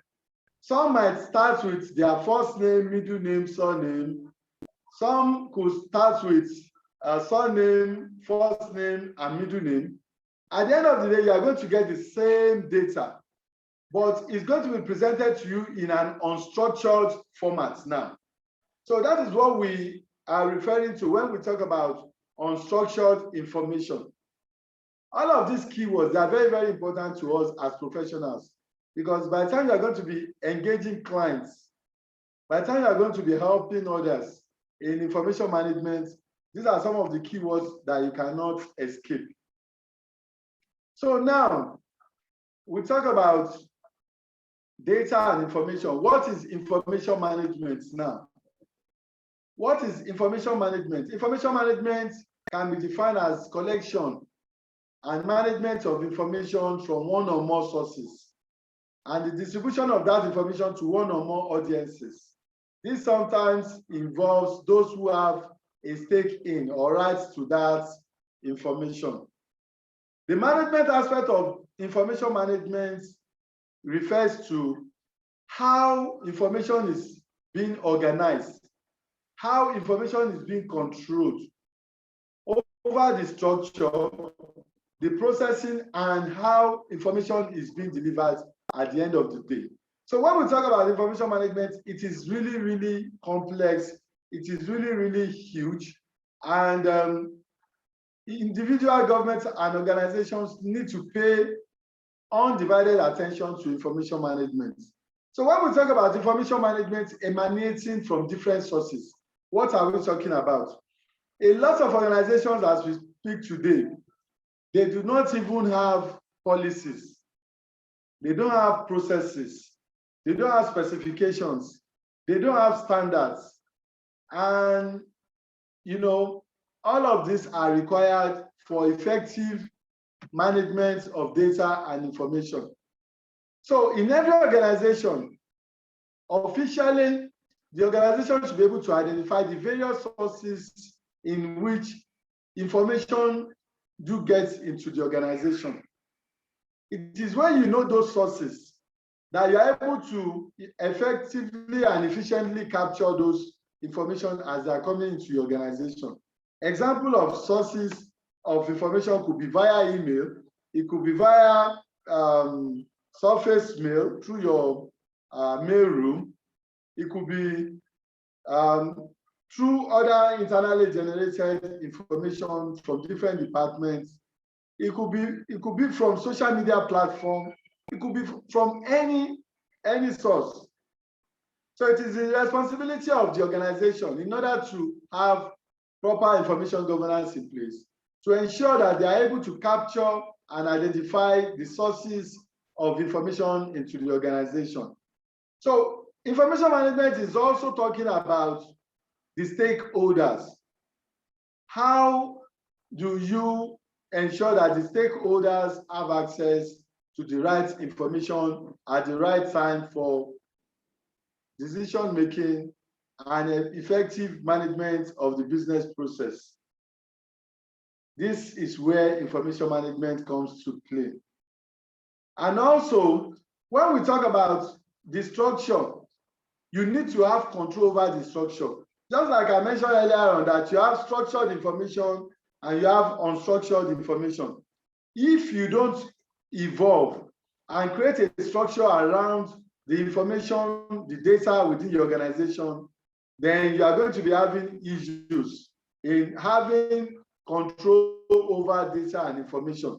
And ultimately, all this information that are coming in, how do you ensure that they are safely and appropriately disseminated to the department or to the individuals that are supposed to be using them? So that is entirely what information management is all about. It's beyond just a matter of keeping information alone. It's talking about managing the entire information life cycle. That is right from the time of creation or collection or receipt Because the truth of the matter remains that is either you are the person that is that the information is originating from. It could be from your computer. Maybe you're using Microsoft Office, you're generating a new document in Microsoft Word, or you're creating a PowerPoint presentation, or you're doing a kind of analysis on Excel, or you're trying to create a database using Microsoft Access, or you're using CorelDRAW to design a flyer for your organization, or a brochure, or you're trying to develop any kind of publication that is coming directly from you. It means that particular information is originating from you as the source. There are other sources too. It could be that a third party is sending to you via email, or they are sending it through courier to you, or they are sending it to you even on your official social media platform. So all of these are platforms that you can receive information. And it is when you have information governance in place that we ensure that you're able to manage the information lifecycle, that is from the point of capture, creation, or receipt through the point of disposition. So that is what information management is all about. And when we talk about opportunities, there are lots of business opportunities, there are lots of career opportunities when we talk about the various stages of information lifecycle. For example, when we talk about capturing of data and information, some of the opportunities that comes in that aspect is this digitization that you've been hearing about. The digitization going on in the country, across the globe, and so on and so forth. That is an example of the opportunity you have. Talking about data capture, you can become a consultant. Your organization can specialize in capturing data, in digitizing data, converting data, and making sure that data is being digitized. That is an opportunity. In the area of storage, you can offer offsite storage facility. You can even offer online storage facility where companies can be storing their documents, where they can be storing their files, their records, and so on and so forth. You can be providing it as a service. That is SaaS, SaaS, software as service. You can be providing it in a situation where organizations, rather than storing their records within the organization server, you can provide such service. Then you can even have a physical offsite storage where organizations can be bringing in their hard copy document for storage. We have a number of them in Nigeria. And even in our membership, we have a number of corporate members that offers offsite storage. That is another opportunity where they are making a lot of money, because all those documents are being kept with them in boxes, on the shelves, in their servers, and so on and so forth. Organization gets to pay on annual basis. Could be daily, weekly, monthly, quarterly, and annual basis, depending on the agreement you're signing with the organization. And anytime they have to come and retrieve any of those materials in your custody, they still pay for retrieval. So you can see the revenue generating opportunity that this can also provide. Then when you talk about data security, we have a lot of tools and solutions out there being provided by organizations. They are making money helping people to protect their systems. Antivirus softwares are there. You have firewalls. We have different kinds of solutions that you can, even physical security around records and information. There are tools that can be deployed. There are tools that are available. And those people providing those tools, they are making money from that. So that is another opportunity being created. Then when we talk about consultancy services, you can evolve as a consultant, as a professional, to help organizations to evaluate their information needs. Because this is something that is not common in most organizations, because when we talk about audits, information audit is very, very key. Because it is when you audit your information, that is when you know and also realize the gaps and areas that requires attention. So you can act as a consultant in helping organizations to identify their information needs, and also going a step further, by profiling solutions and guidance on what's needed to be done. So in every organization, it is important for you to know what you have in terms of information. You need to know what you have. There is no way, even for you to comply with certain regulations, you need to conduct an audit for you to be able to know the entirety of the data and information that exists within your organization. Because if you don't know what you have, by the time you need it, you are not going to know that, oh, this thing exists within our organization, and you won't be able to take advantage of that thing in order to gain the competitive advantage or business advantage that you will have used it to achieve. Apart from knowing what you have means you need to have an inventory of all your data and records. In essence, we're talking about having a list of all the records within your organization. That is knowing what you have. Then, secondly, you need to know where to find them when you need them. It is one thing for you to know that, oh, I have something, but I don't know where it is located. So you need to know where they are. Then in a situation where maybe your colleagues or partners or customers are with some records or some files or some documents, you need to know who has that particular information and ensure that you properly document it. So that even if you are not there, if another person has to sit in for you in your office, they're able to trace and say, oh, the particular record is with so person, in so department, in so organization, and so on. Then you need to know where you need to go and find it anytime you need such information. And ultimately, you need to know how long you are expected to keep any information or data. This is where a lot of organizations get it. They miss it when you talk about, we refer to it as retention period. A lot of organizations, because they lack information governance, so their information and data are not properly classified. They are not properly classified. And the moment you fail to classify data and information, you are going to have a problem at the end of the day with knowing the classes they belong to.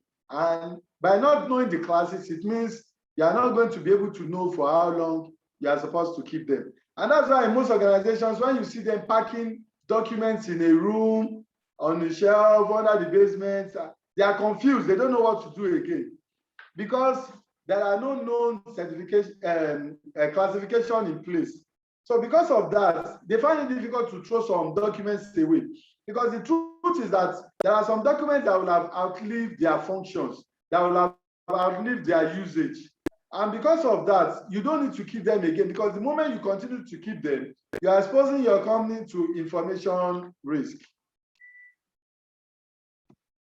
So we've talked about data, we've talked about information, the types of information, the structured and unstructured information.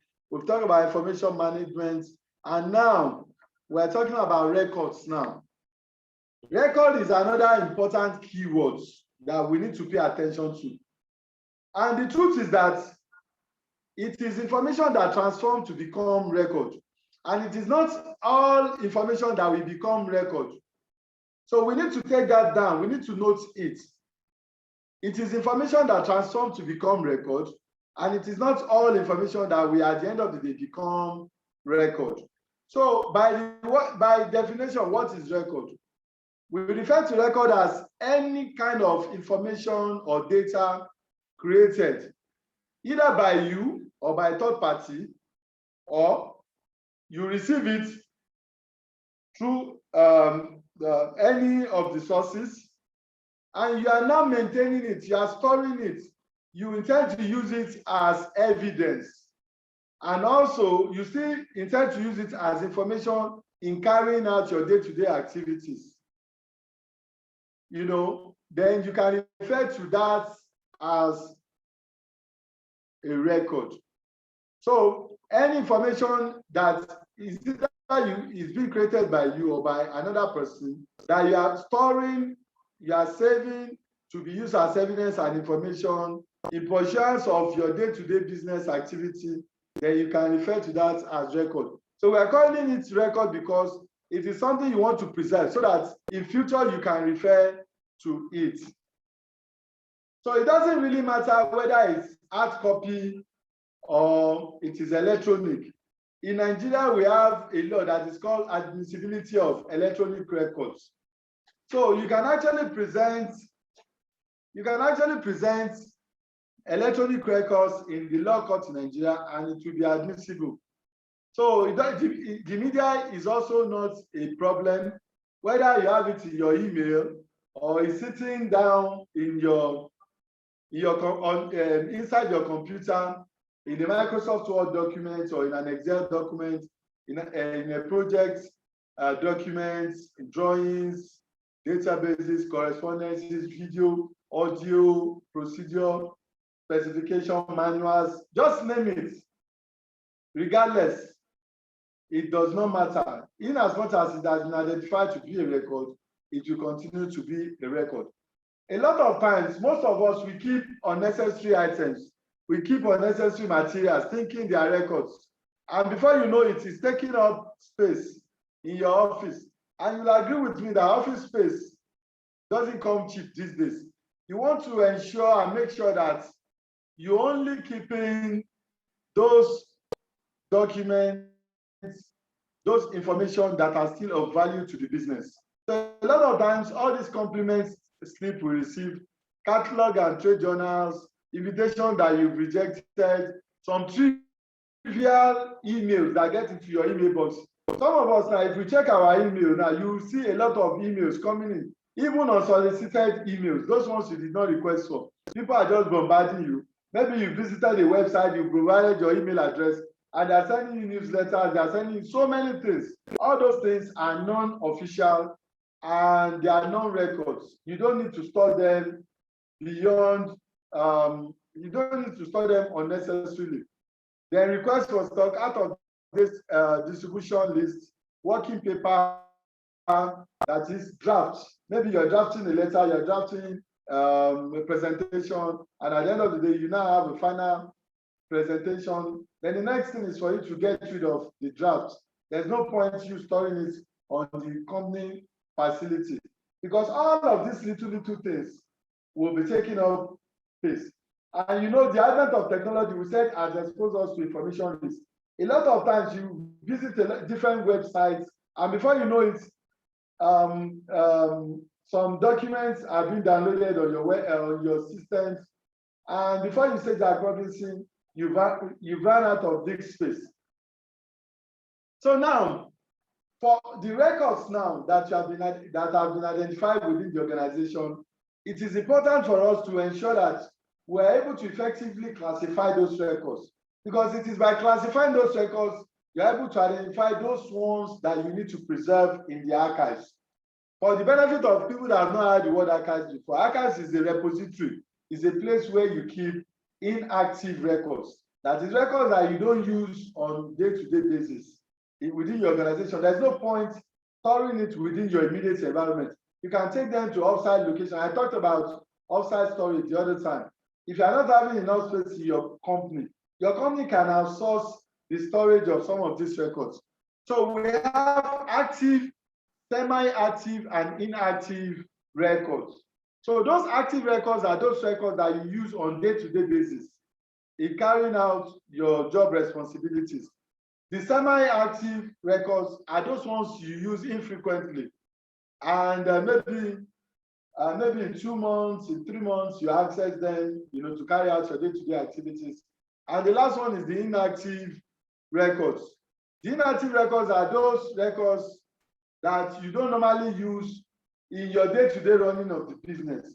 But mind you, please take notes. When we say a record has become inactive, it does not mean that that record has lost its value.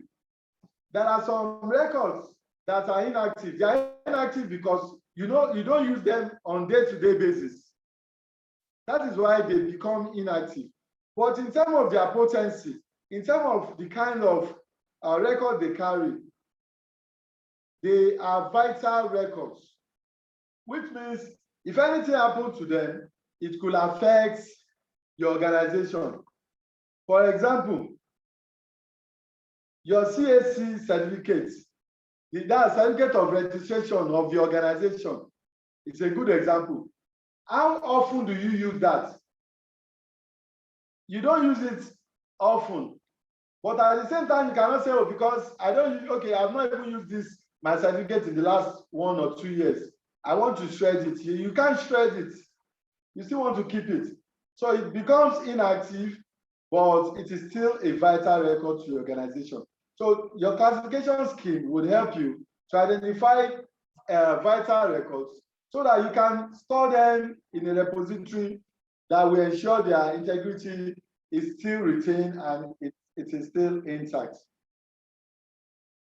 Next, I'm going to be talking about records management proper now. How do you define records management? We've defined information management, we've defined data. Now, what is records management? It is a field, it is a professional field.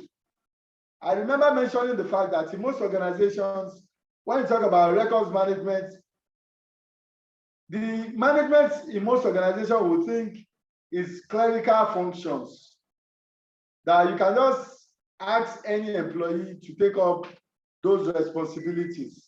But it is not like that. Records management is a professional field, it's a professional discipline that needs managed professionally. That is, it is a field of management that is responsible for the efficient and systematic control of the information life cycle. So when you talk about creation of records, storage, classification, protection, sharing, disposition, and so on, the field of records management is responsible to ensure that all of these processes are being done professionally. That is, the creation, receipt, maintenance, use, and disposition of records, including the processes for capturing them and also maintaining them as evidence, using them as information about your business activity and transactions in form of record is what we refer to as records management. So you need to ensure within your organization that you only engage professionals that are adequately trained and certified to manage your record. And that is the only way in which you can be rest assured that your organization is getting the best out of records and information management. So records management will help your organization to meet business and clients' needs. It will help you to comply with whatever laws, regulations that is governing your industry. It will also help you to manage records that are valuable and expensive. Because the problem with most organizations is they don't even see data and information as assets. Well, if I should ask some of you now that what are the assets you have in your organization, you tell me, oh, furniture, vehicle, equipment, and all other tangible assets, building, and so on and so forth. Those are the things you are going to list out as your assets. Forgetting the fact that information, data and information can also be referred to as assets. They are corporate assets. So when you are making provision for the maintenance of other tangible and physical assets, you also need to provide same for your data and information assets. So records management will ensure that you're able to identify the vital ones and also to be able to preserve and protect them. Then it also helps organizations to be accountable in whatever products or services they are providing, whatever industry they are, in ensuring that they are able to comply with laws governing their operations and so on. Then the quality of information is also going to be preserved through records management. So what are the drivers? What are those things that we want to make organizations to do proper management of data and information. Number one is compliance. In a country that there are no laws, there are no regulations, then people tend to do things haphazardly.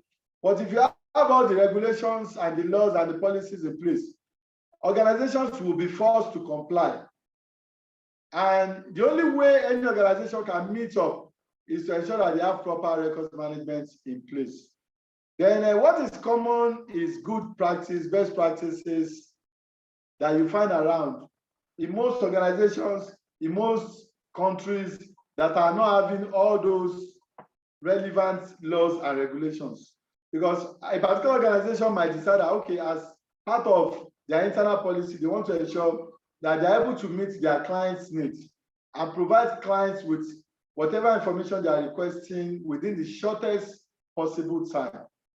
And this can only be achieved via adequate management of data, information records, documents, content, knowledge, and so on.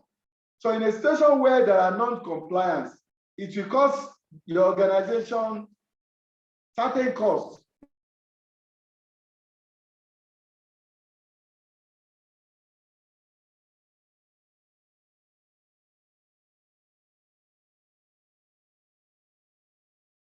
So if within your organization,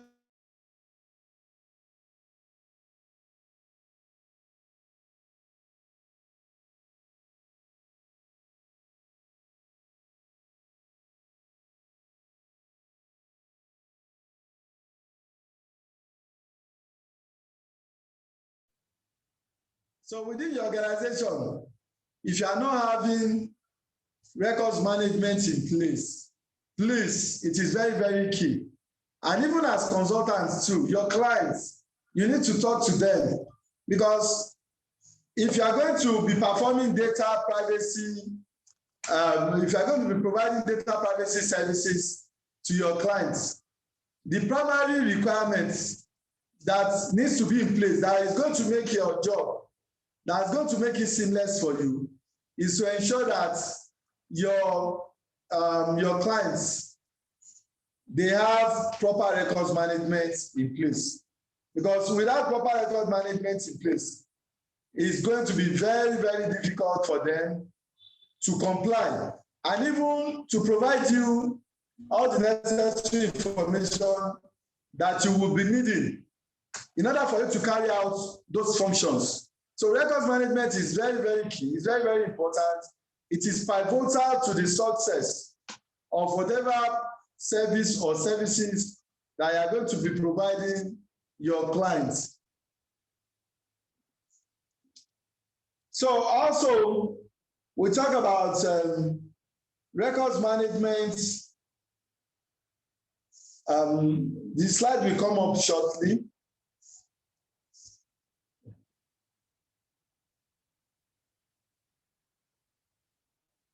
Recording in progress.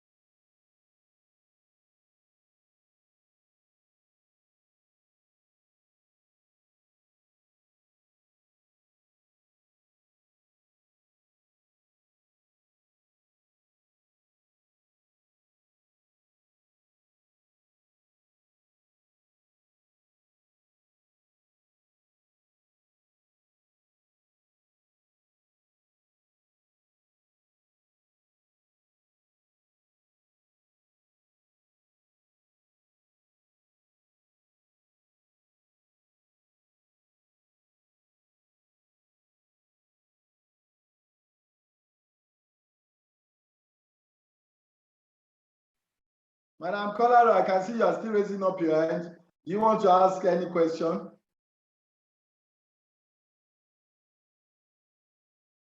Madam Kolaro, your hands.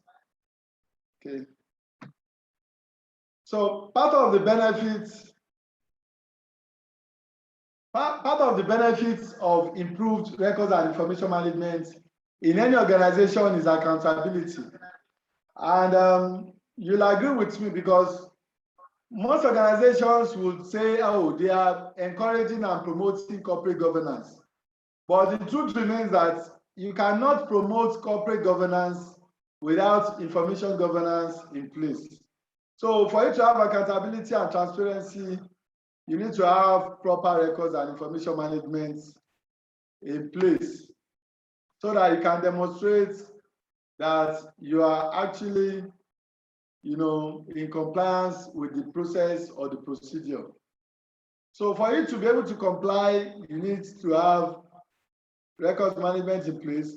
If you want to reduce risk that your organization is exposed to, and you also want to be able to return back to business at the earliest possible time after any disaster, then you need to have improved records and information management in place.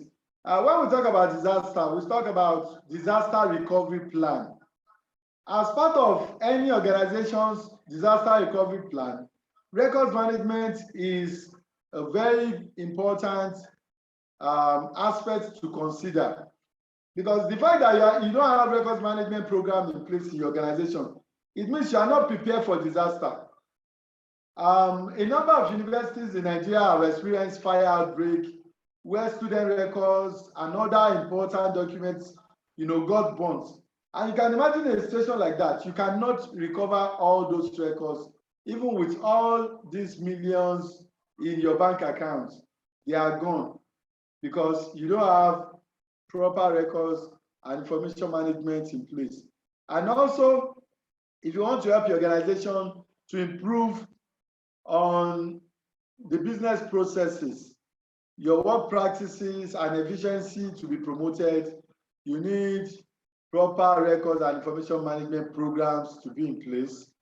Then, in terms of the quality of the information you use in decision making, it will help you. And also to maintain good corporate memory, you need to ensure that you have proper records management in place.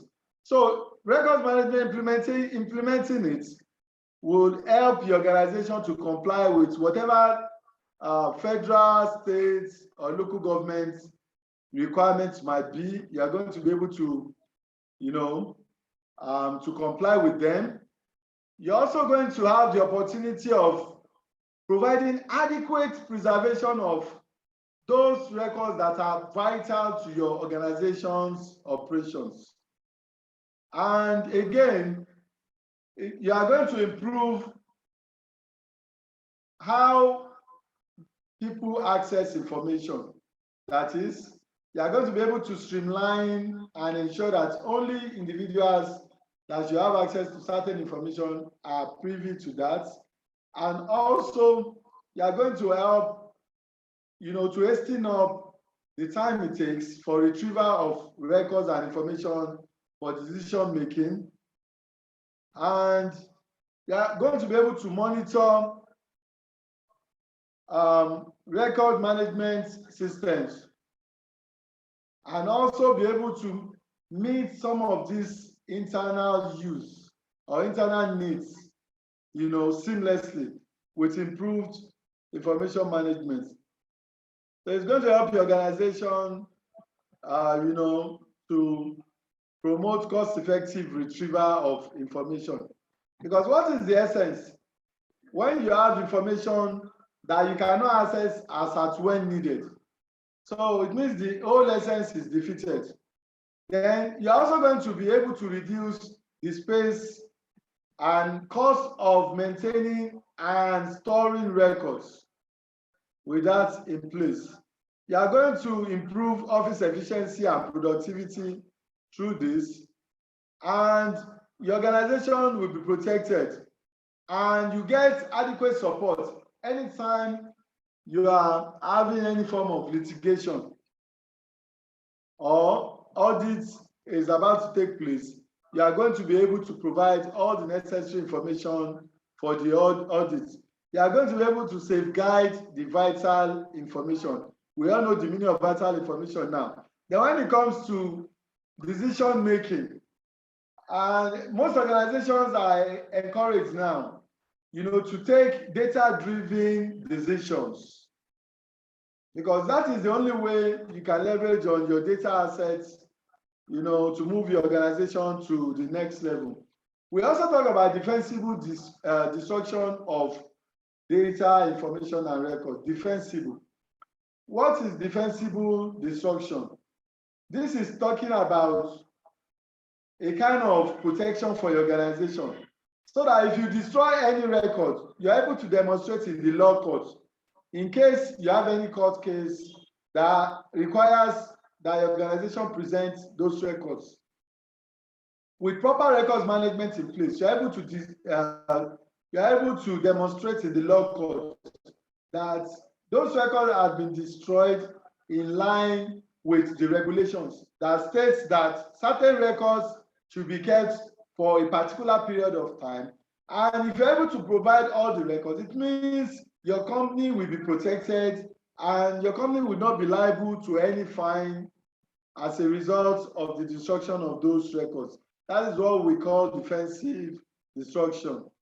Then your organization will also be able to preserve corporate history about your organization, how things have evolved over time, things that have been moving, things that are not moving, things you need to work on, things you need to, processes you need to improve on, processes that need to be worked on, and so on and so forth. In fact, proper records and information management will go a long way in helping your organization to succeed. So in case for you to take control of your organization records, you need to start to develop plans and programs that are geared towards implementing record management programs. Starting a record management program is actually a training program that is offered by the Institute of Information Management to help organizations and individuals that are lost, that doesn't even know where they need to start from. So Unit 2, we're going to be looking at the various types of business records, and it depends on where you are talking, where you're looking at, in terms of industry, in terms of department, in terms of organizations, because there are different types of business records. We have historical, legal, personnel for HR, workers, and so on. We have financial records. We have company policies, procedures, manuals, and so on. Then, if you observe, I've been mentioning the word vital records. Vital records. If we end this class without talking about this, then this class will not be complete, because every business record that is being generated needs to be classified. And by the time you are done with your classification, you should be able to identify those that are vital. That is, what are vital records now? They are records that are necessary for the continued operation of your business. So it means that if anything happens to a vital record, it could lead to the end of your business. This kind of records, you cannot replace them. No matter the money you have, no matter the resources you have, if fire should occur and they get burnt, that is the end. If your company signs a contract or a deed which has been signed, if anything happens to it, you can't get another copy of that original contract again. And that's why we call them vital record. The second type of business record is important record. And these records are those records that are necessary for your operation. But if anything happens to them, if anything should happen to them, then you can still manage, to get them maybe your company will have to part away with some resources, and then you can still carry on your business. Then example of such records are financial records, operating report, board meetings, and so on and so forth. The third category of records is called useful records. They are records that assist in keeping the business operations running smoothly on a day-to-day basis. These records are replaceable. That is, you can replace them. If anything happens to them, it might not really affect your business. You can move them to inactive storage, that is, to the archives, and even you can destroy them after they have outlived their retention period. Examples could include letters, it could include memo, it could include reports, and so on. Then the last type of records that we have are non-essential records. This type of records do not provide future value to the company. they may be destroyed after they have served their purpose. For example, memos, notices, newsletters, and other ephemeral kind of documents that you receive.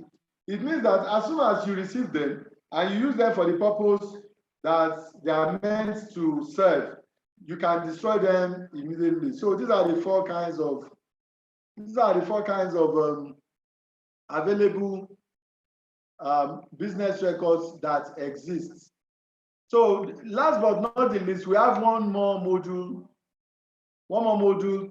for us to end today's session. And the module is actually about career in data and information management.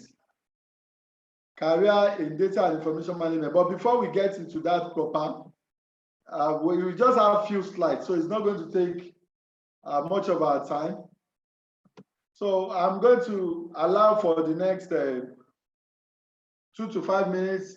If you have any question, please feel free to ask now before we move on. If you have any question, comments, or contribution, feel free to ask now.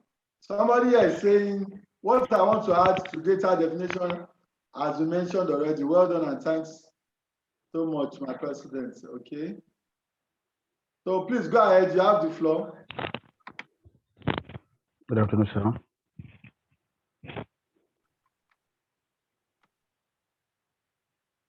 Good afternoon, we can hear you, sir. Thank you, sir. Please, I just want to employ, sir, if this program, if this document can be sent to our email, sir, for future references, so we can be talking to it at any convenient time.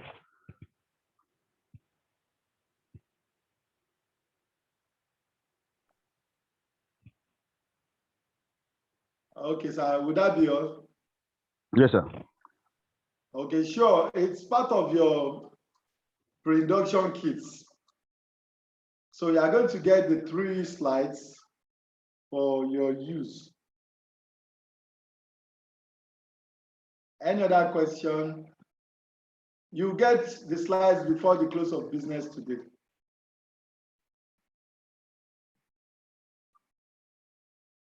Okay, in the absence of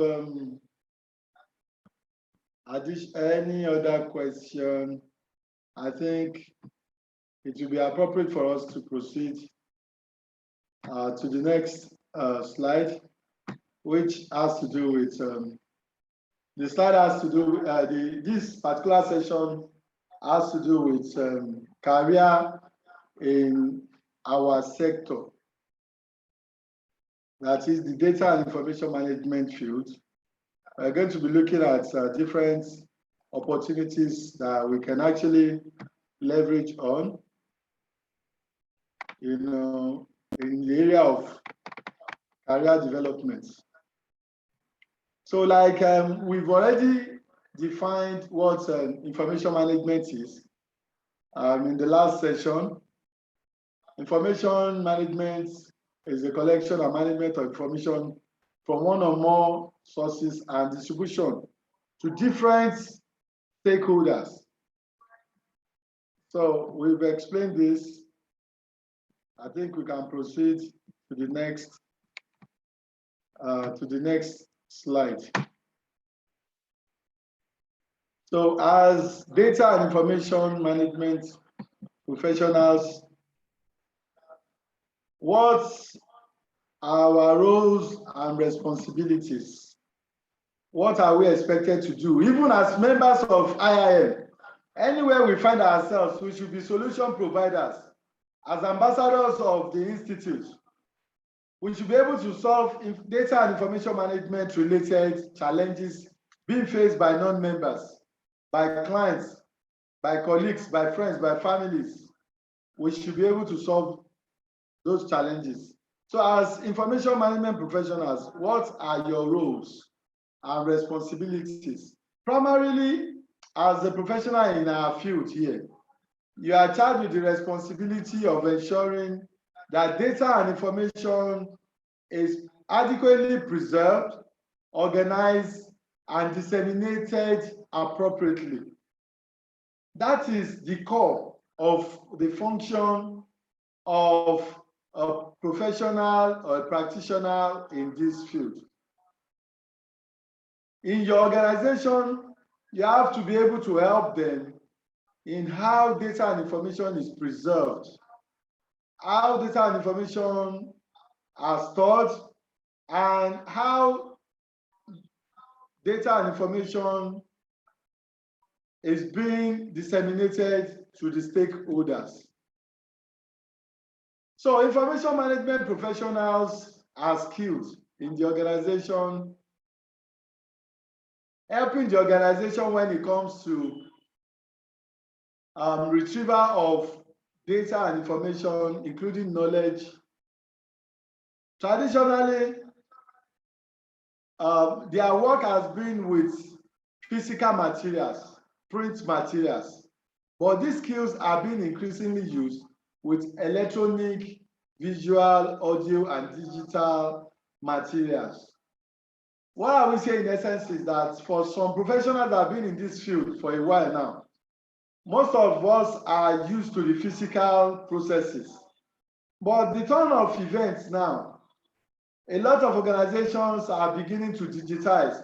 They are transforming their businesses from manual process to electronic processes. So thereby, deploying what we refer to as digital transformation. Yesterday, we talked about digital transformation in the educational sector. And whenever we're talking about digital transformation, for the benefit of people that did not attend yesterday, digital transformation is actually talking about, looking at a physical business process and transforming it into electronic processes. What am I saying in essence is that, for example, assuming you're running a business of, you're selling wares, for example, and for people to patronize your wares, they have to physically come down to your shop to buy those wares. So, and you've been hearing a lot about digital transformation, and you're wondering, how can I bring digital transformation into my business? How can I take advantage of the platform being provided by this buzzword called digital transformation? So it means you have to look at the physical processes that it takes people to buy wares from you, which has to do with, number one, you have to advertise somewhere for people to know that you have certain wares for sale. And number two, when they come in, they want to see the available wares that you have in your shop. They want to know the prices, and they want to know how they can actually purchase any of the wares. So what I've just explained is a physical process that a particular shop is used to. Now, this particular shop wants to take advantage of digital space. How can they actually take advantage of it? It is by ensuring that all these processes I've explained, you now transcribe them into what we refer to, although I'm going a bit deep, it's called algorithm. You develop the process into algorithm, and from algorithm, you build on it and develop a flowchart out of it. And at the end of the day, you can now develop a model, which is now electronic. So this example I've given to you now, I'm not going to stop at that. I'm going to run you through the process for you to see how digital transformation can actually help any business. So once the shop identified the fact that they want to digitally transform, and they're able to run through the algorithm, all through the flow charts, all through the model. So what it now means is that they have to set up a digital platform that all these processes will be able to run on. It could be developing an application or developing, having a website for this same store, having a website where all those wares that exist physically can be captured digitally and displayed. And prospective buyers can actually log on to the website and go through the catalogs being presented there, make their orders. If they want 2 pieces of a particular wear, if they want 5, they can select 5, they can select 1, and so on and so forth. And also click on such particular page to make payments online without physically coming to the shop. Then after paying online, then the organization is able to capture the request and also make provision for delivery to that particular client. So these are things that are already happening in our society now. You can sit right in the comfort of your home. You can get on some commercial websites, place your order for certain products, make your payments online, and before you know it, the delivery man is at your door, asking you to come and sign off to get your items. So this is how digital transformation actually works. So regardless of your industry, regardless of what you do, your discipline, you can actually take advantage of digital transformation, to take advantage of building your brand, your business, your visibility, and so on. Because now, digital transformation has made, the entire globe to become a single village. Somebody outside of the country can actually place an order for your product, because now there is no longer border that is going to prevent people from other countries having access to the services and the products that you provide. So the digital transformation is a wonderful opportunity that any forward-thinking organization should be thinking of. COVID-19 has really helped, to buttress this fact, because during the lockdown, a good number of organizations could not carry out their day-to-day functions simply because their processes and activities were predominantly physical. Even at the federal level in Nigeria now, there has been a circular from the head of service to all the NDAs, ministry, departments, and agencies to ensure that all their business processes are digitized, they are automated, and they are able to take advantage of the digital transformation era.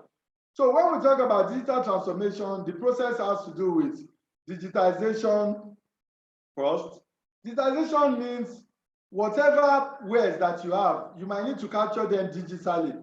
If they are documents, you have to scan them and make them digital ready by transforming them into electronic documents.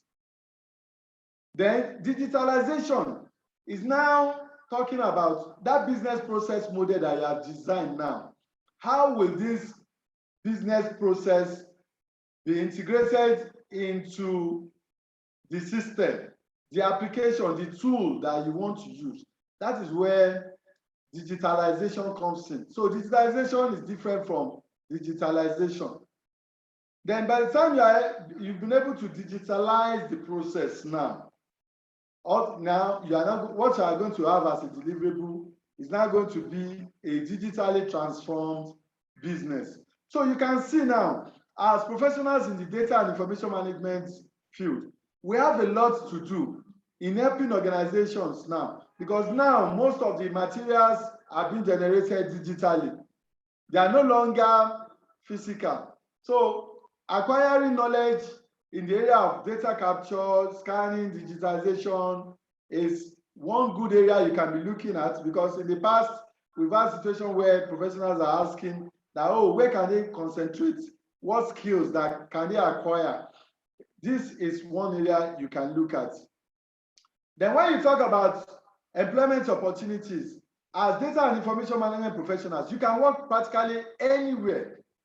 I remember during the days of RIMA Foundation, before the advent of IIM Africa, a lot of times we were able to secure employment opportunities for lots of our members then, RIMA Foundation network members in the oil and gas.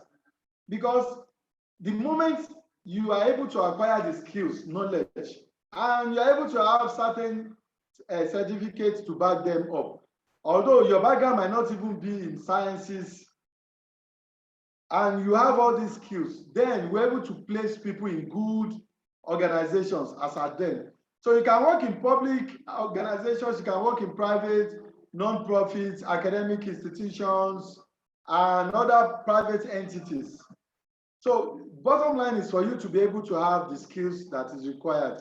The information management professionals, we are not expected to acquire our skills and desire to just sit back in the workplace and be waiting to be directed. As a data and information management professional, you are supposed to be a champion in your organization. You need to champion the cause for effective management of data and information. That is, as an IM professional, you promote the efficiency of your organization. How do you promote this? Is by ensuring that your organization have access to relevant and useful information at every point in time. And also make sure that only those data and information that are useful, that are relevant to your business, are maintained in a systematic way that will ensure that they are protected from unauthorized access and ease of retrieval. So also as a professional, you may decide to generalize.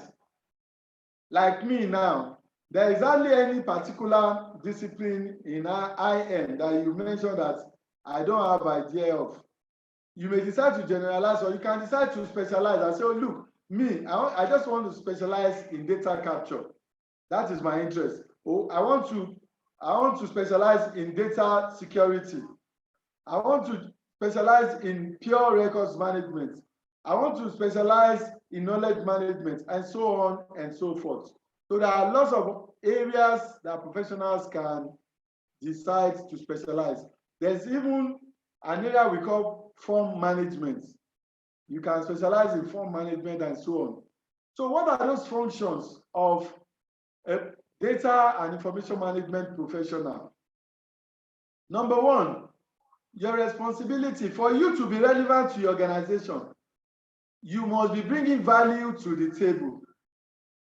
And how do you bring value to the table in your organization? It's by contributing to the bottom line. How do you contribute to the bottom line?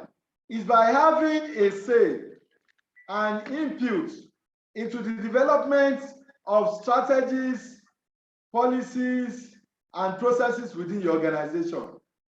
And how can you partake in this? Is by helping your organization in planning their data and information needs.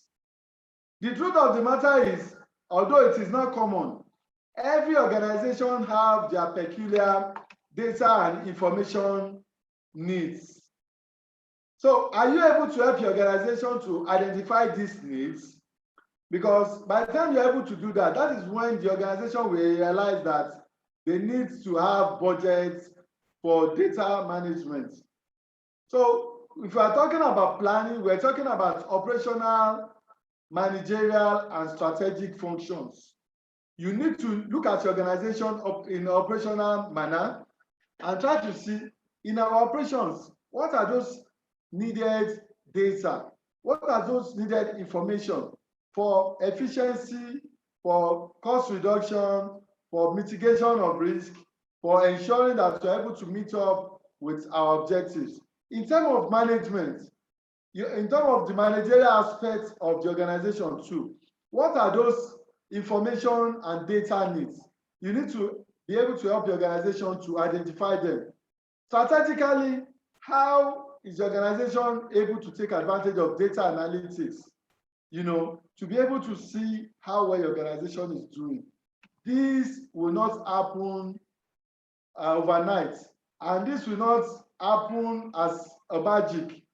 You have to make it happen as a professional in that organization.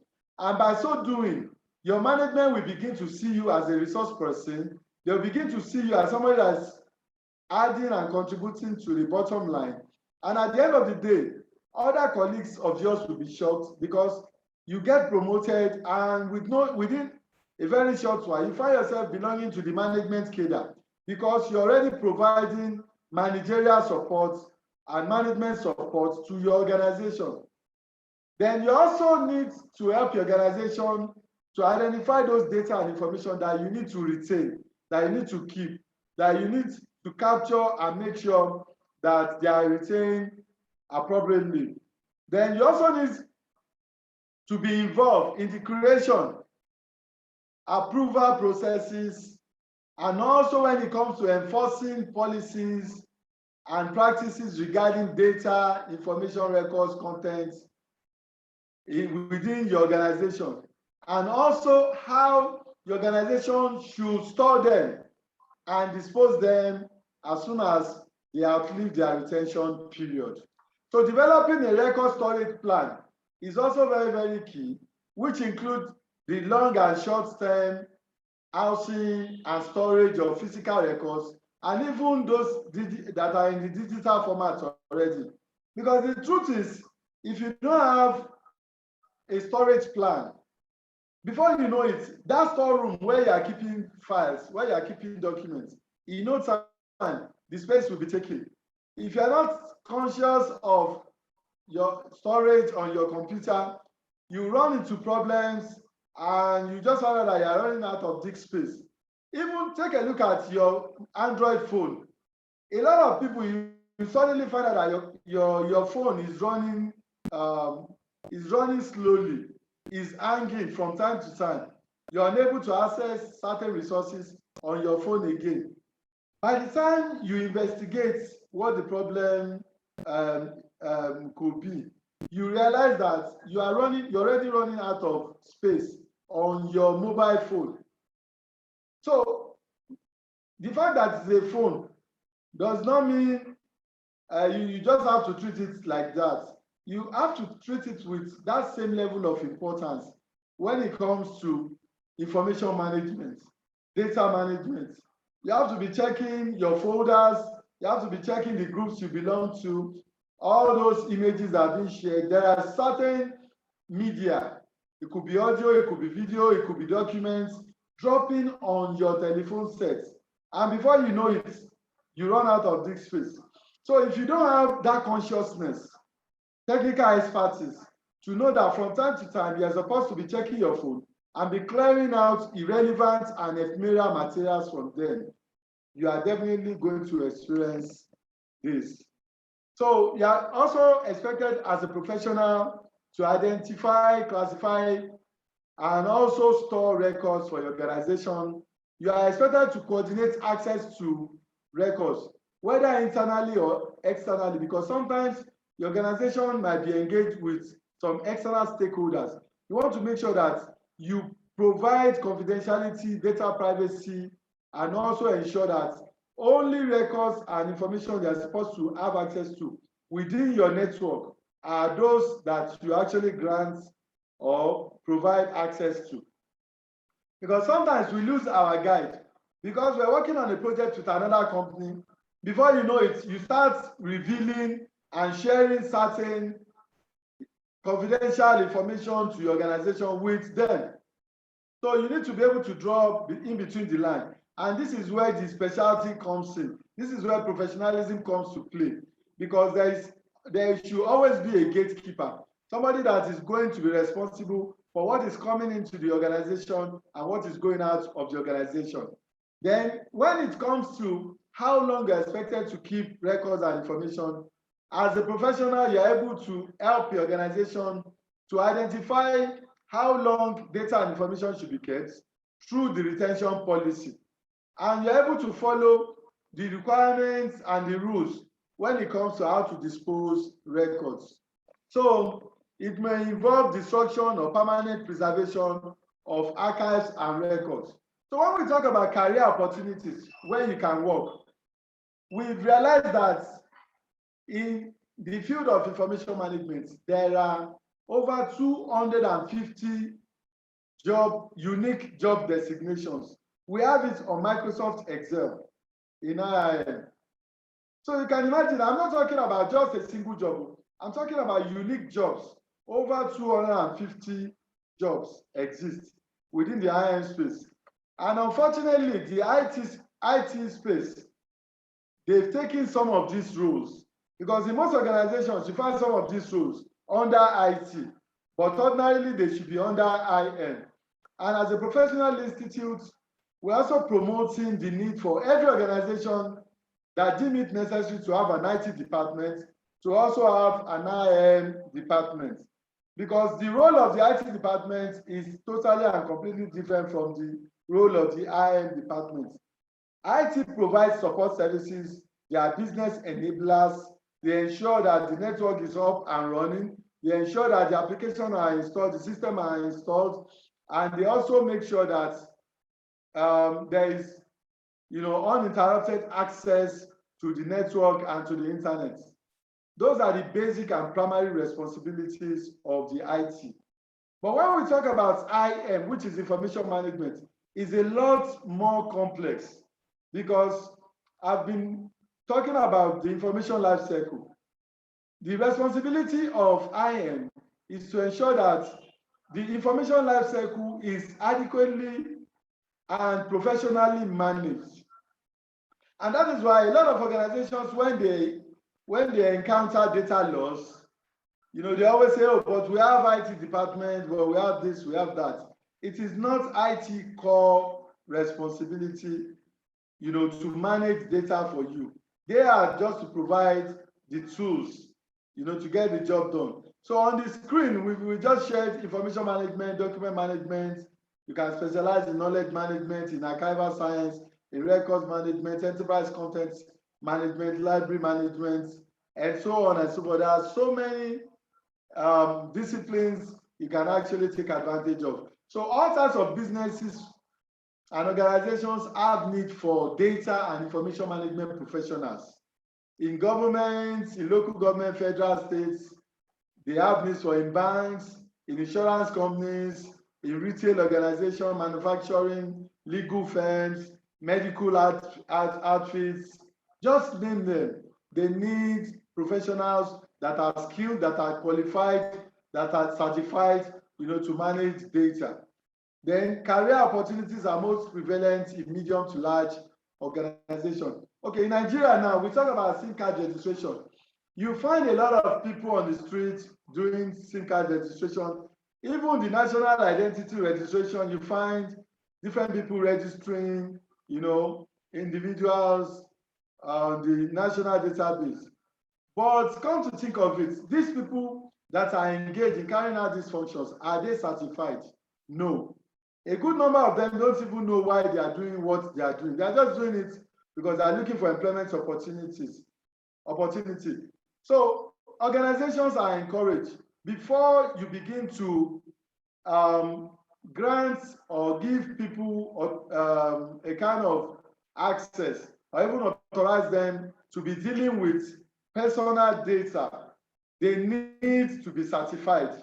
They need to be trained. They need to know the implications that surrounds the management and handling of personal data. And that is where the IIMG-IMC certification also comes into play. So it is up to you whether the changing game is a threat or an opportunity. I remember last year when we started the digital transformation campaign, we went through a lot of ministries in Nigeria, and part of the concerns and comments from participants were that a number of them felt threatened by the advent of digital transformation. So they have the opinion that if they transform their business, they are actually going to lose their employment, and it's going to be a problem for them. And if you ask me, just like the resource person mentioned yesterday, it is an opportunity, not a threat. So we should begin to see this as an opportunity. And also, somebody asked a question that digital transformation is expensive, blah, blah, blah. If you ask me, in the long run, digital transformation is not going to be expensive for the organization, no matter the initial amount, no matter the initial investment you have to put into ensuring that your business go digital. So the traditional backroom staff approach is at risk. That is, if you're that employee in an organization, you're always waiting for your boss to tell you what to do. That era has gone now. And those people that will lose their job are the people that belong into that category. So in any field you find yourself, in any discipline you are in now, what you can do to help yourself career-wise or professionally is to now begin to look at how is digital transformation, how is it disrupting my field? If you are an accountant, for example, how is digital transformation affecting the field of accounting? If you are a lawyer, how is digital transformation affecting the legal profession? Excuse me. So if you are, regardless of any field you find yourself, the only thing you can do for yourself is to find out how it is affecting your field and how you can acquire knowledge and skills so that you can remain relevant in your organization. Because the backroom approach is no longer feasible. The moment your organization sees you as somebody that is not contributing anything, you are likely to be laid off. So it is important for you to acquire all the skills, all the certification, even if it is to join the professional platform, to make sure that you remain relevant in your field. And by so doing, your company will still see the need to continue to pay your salary. Record management must be visible, tangible, and valuable in the organization, or it will be a threat. So you need to evolve. You need to come up with different initiatives for your organization to see how well they can capitalize on all of these things we're talking about, to help improve their business and the expected outcomes. Then you need to provide leadership. Leadership is very, very key. You don't have to be a manager or a departmental supervisor before you begin to show leadership traits or leadership qualities in you. You need to take it to them. Don't wait for management to tell you that, oh, we want to digitize. Take the initiative to them. When you're having meetings, raise it. Tell them this is where the world is going. Our organization cannot afford to be a backbencher. We also need to do this. We need to do that. By so doing, you are taking up a leadership in that space. So high-end professionals have to move out of the basement. You can't just be sitting and be waiting, be checking mails, and you think at the end of the month, at least they're going to pay your salary. It will get to a point, your management will notice that, and they will stop it. So digital records will become more prevalent, whether we like it or not. You all will agree with me now that a lot of organizations are going digital. New media, new technologies will evolve. Emails, we have social networking, mobile will continue to come. Different type of applications and solutions will come into bear. And you need to keep, updating your skills and your knowledge in this space, because that is the only way you can remain relevant. They will constantly create new challenges, and you can be able to face those challenges when you have up-to-date knowledge. Paper will be with us for some time still and still need to be managed. Whether we like it or not, whether digital transformation or not, we're still going to be dealing with papers.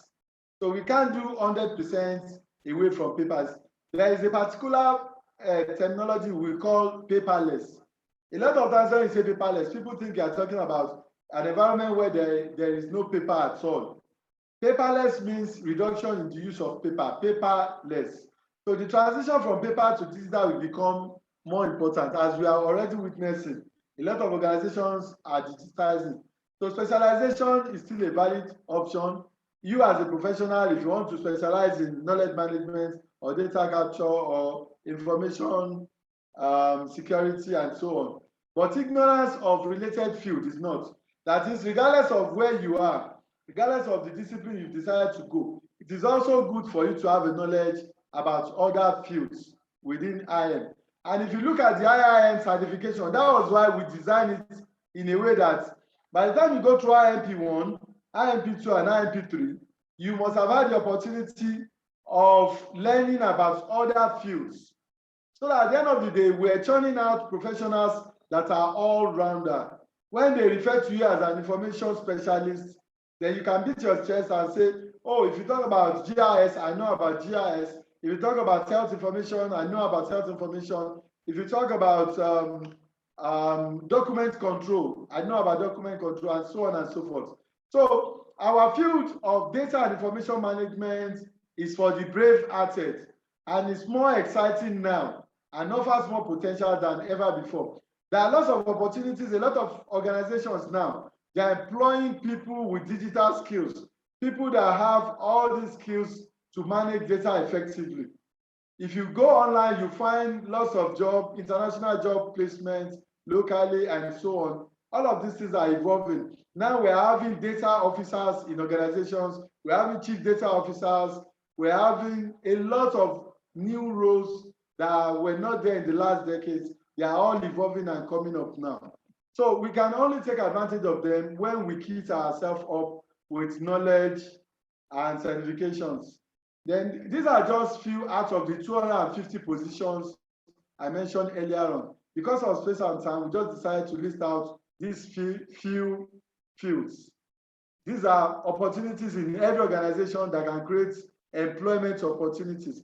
If government is able to invest and look into this area, I believe it's going to help to create a lot of employment opportunities. Then what are the required skills now that you need for you to be able to take advantage of all of these wonderful and beautiful opportunities? You need to acquire change management skills, because in a lot of organizations, people don't like change. They will tell you this is how we've been doing it. This process you are bringing is going to make life difficult, blah, blah, blah. You have to be able to convince them and let them see the value in it and what is in it for them. How it's going to help them to reduce their workload, how it's going to help them to make their work processes seamless and so on. Then you also need to acquire marketing skills and ability. Because if you have good intentions, if you have good plans for the organization, if you are not able to sell the concept and the idea to the management, at the end of the day, they might not buy into it. So marketing skill is very, very key. They also need to acquire communication skills too. Because when you are communicating with management, there are different slangs and languages that you are expected to use when you are communicating with management. When you are communicating with other employees, there are terminologies that you are expected to use. So you should be able to communicate, even if you are talking to those semi-illiterate employees within your organization, you should be able to acquire that skills to be able to come down to their level so that they will understand the roles and responsibilities in ensuring that whatever official records that comes into their custody, they are how they are expected to maintain and to keep them. Then most importantly, you need to have project management skills, planning skills, because anything and everything we get involved in life is a project. If you're going to study in a school, is a project. If you want to set up a business, is a project. Whatever thing that you're getting yourself involved in is a project. So it is important and it's pertinent to have project management skills. And project management is actually one of our modules too. Then you also need technology skills. You need to be able to use technology to do some of the, some and even all of what I've been talking about. You need to be able to use technology to share data, to share information, to share records, to give access, to deny access, to provide protection, to secure records, and even to store records and to dispose records. You need to have technology skills, because even as we speak now, a lot of technologies solutions are being introduced across the globe. So it's a continuous thing. Information management professional of the future, that is, are those professionals with high level of computer literacy. So in order for you to meet up and measure up with your peers in other climes, you need to have high level of computer literacy skills. You need to have negotiation skills. You have to be political. You need political skills too, because in every organization, you have to know how to find your way in order to be able to, kind of impose your ideas on various stakeholders within the organizations. So political skills to sell the many different benefits and compliance requirements to different audiences, which organization cannot be overemphasized. Then you need finally, to become a value-added data and information management professional, you must understand the role of data and information management, which has to do with all these presentations we have had today.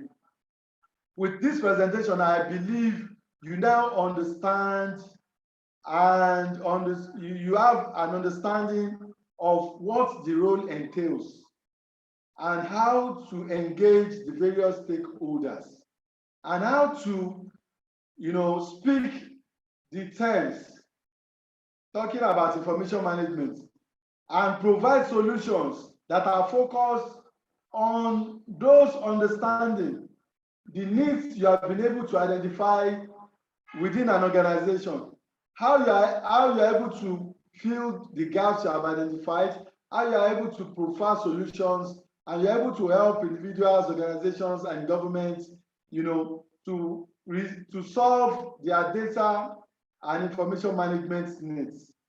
So before we go, I want us to have it at the back of our mind, because a lot of times professionals do consider technology as everything they need to understand. But you need to have this understanding that technology is just a tool. Rather than spending and wasting time concentrating on a particular technology in terms of skills, I will advise that you focus more on the process, because technology will continue to change. You can have a version today, tomorrow you have a different version with a totally and complete interface. But the moment you are acquainted with the processes, you know how things work, you know how to do things, and you know what you need to have in place to make certain things happen, then whatever the tool that is being deployed, it will be seamless, for you to make use of. So information management is a great career choice. I want to congratulate you all once again, for coming into this space, because this is the space for the future. It is the career for the future. You cannot be an information management practitioner and you will tell me that you lack employment or you don't have projects as a consultant. So information management career are always everywhere. They always exist. Ensure you are valuable to your employers, to your customers, to other stakeholders you interface with, because you can only provide value by doing all that we have highlighted in the past. You need to bridge, you need bridges. So don't go there. What we are trying to say there is that in the course of your activities, make sure that you are building network. You are networking with people on the IIM platform. When you see somebody that has something that will benefit you, try to hook up with them, establish relationships, share ideas, share lessons learned. If you have opportunities in your organization, maybe vacancy, you can bring it to the IIM platform for others to benefit from. Then we have a program we call the IIM Connect Hour.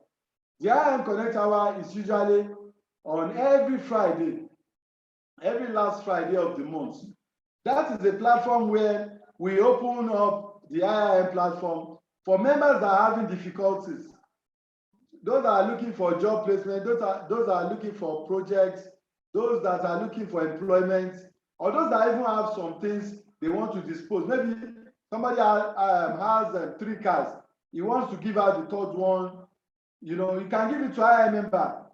You can give it to a member in IIM rather than giving it to somebody outside. You can bring it. You have electronic, you have laptop, you have anything you want to give away, you want to dash, completely free, you can bring it to IIM. This is a way in which we can build a community where we try to address individual needs and also try to provide solutions to other people's problems. Because the truth of the matter remains that the solution to your problem might be with somebody in the same group with you. But if there are no platform where people can come and share their problems and their challenges, then it becomes a nightmare. You might be interacting with that person and not knowing that the solution that you've been looking for all these years is within the purview of that same person. So the IIM Connect Hour is a program I will advise that you join and also be part of, so that you can network and be able to see how things are being done within the IIM network. So on that note, I want to say a very, very big thank you to those of us that are able to weather the storm right from the beginning of this session through this the end of the presentation. In all, we've been able to execute 3 different slides. So like I mentioned earlier on, before the close of business today, you will get the materials in your inboxes. So on that note, I want to open the floor for questions and comments before we call it a day. If you have questions, if you have comments, please feel free to ask now. We're going to be having group photographs before you leave. So those of us that are able to activate our cameras, you can just do that right away, and let's have the group photograph while we wait for questions and comments from participants. Thank you and remain blessed. Please unmute and talk. Let's hear from you. Feedbacks from delegates, please.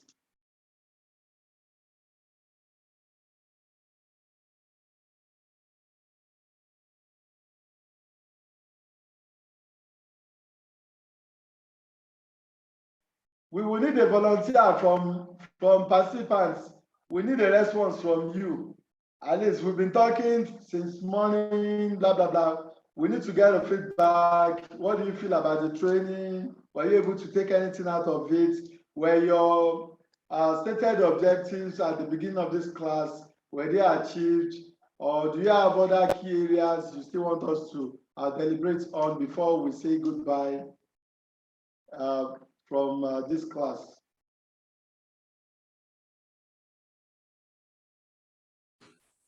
Thank you very much. So I just want to appreciate you, Dr. Ayodeji. I can say what was discussed has been well aligned to the understanding in the market. For me, since I work within the IT professional space, from my experience, I could see that everything just fully aligned. A lot of learnings from you, also knowing that the IIM Institute can also support a lot of certifications initiative where we can do a lot of exams in project management, change management if possible. So it's very important that we get more communication in that area. So we see what are the registration or the enrollment processes for them, just to strengthen our certifications and our expertise. I also want to appreciate the fact that you talked about the soft skills needed. You talked about change management, you talked about ability to manage emotions and egos within the organization, emotional intelligence, or you call it political. And you mentioned areas of project management, which is very important because you lead projects every minute, and it's a dynamic environment. It's a dynamic shift. You also talked about the technology. You must keep an eye on the emerging trend and how things move very quickly and all of that. So I must thank you so much, and I say it's an excellent presentation. You can send the presentation to everyone, maybe through the inductees WhatsApp chat or WhatsApp group. That will also help those who are not here to also benefit from it. And also, so we want to continue to appreciate this institute, and let us know how we can participate. Thank you very much, Mr. Amori.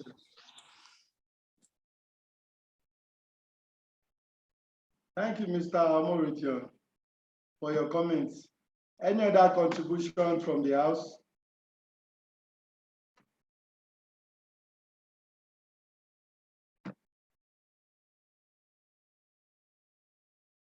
Any other comments? We've already taken the pictures.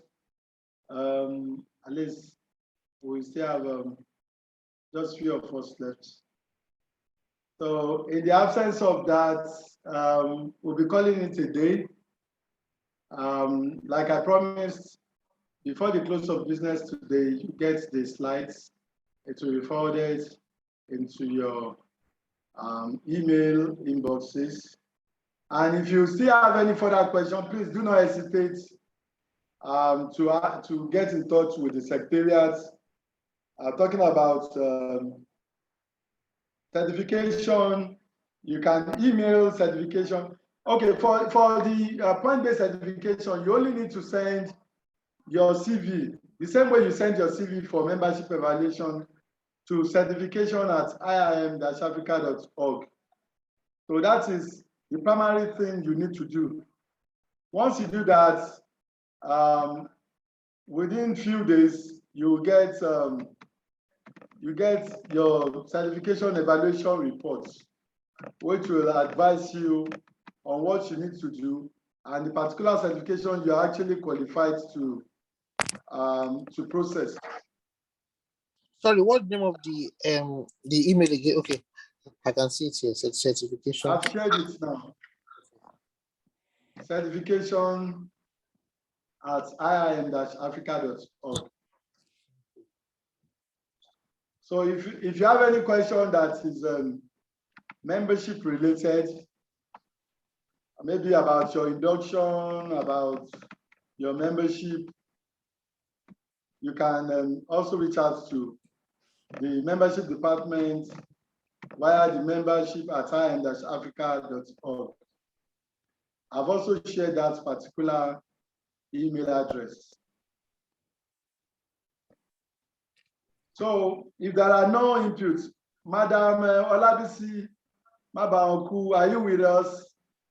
Let's hear your voice before we say bye-bye. Mr. Mulero, are you there? Mr. Jacob? I'm here, sir. Say one or two things before we leave. I hope you were able to get one or two things from the class. I'm here, sir, and I left a comment in the chat box. Oh, okay, good. Thank So you very much. On behalf of all the participants, we sincerely thank you to you, sir, for adding to us beyond what our money can buy. We sincerely appreciate, and we believe that someday, somehow, we will be able to contribute bigly to the organization. We say thank you, sir. Thank you. We really appreciate you. You're welcome to the IIM family. Thank you, sir. Yeah. You have a wonderful day and warm regards to the family. Okay, sir.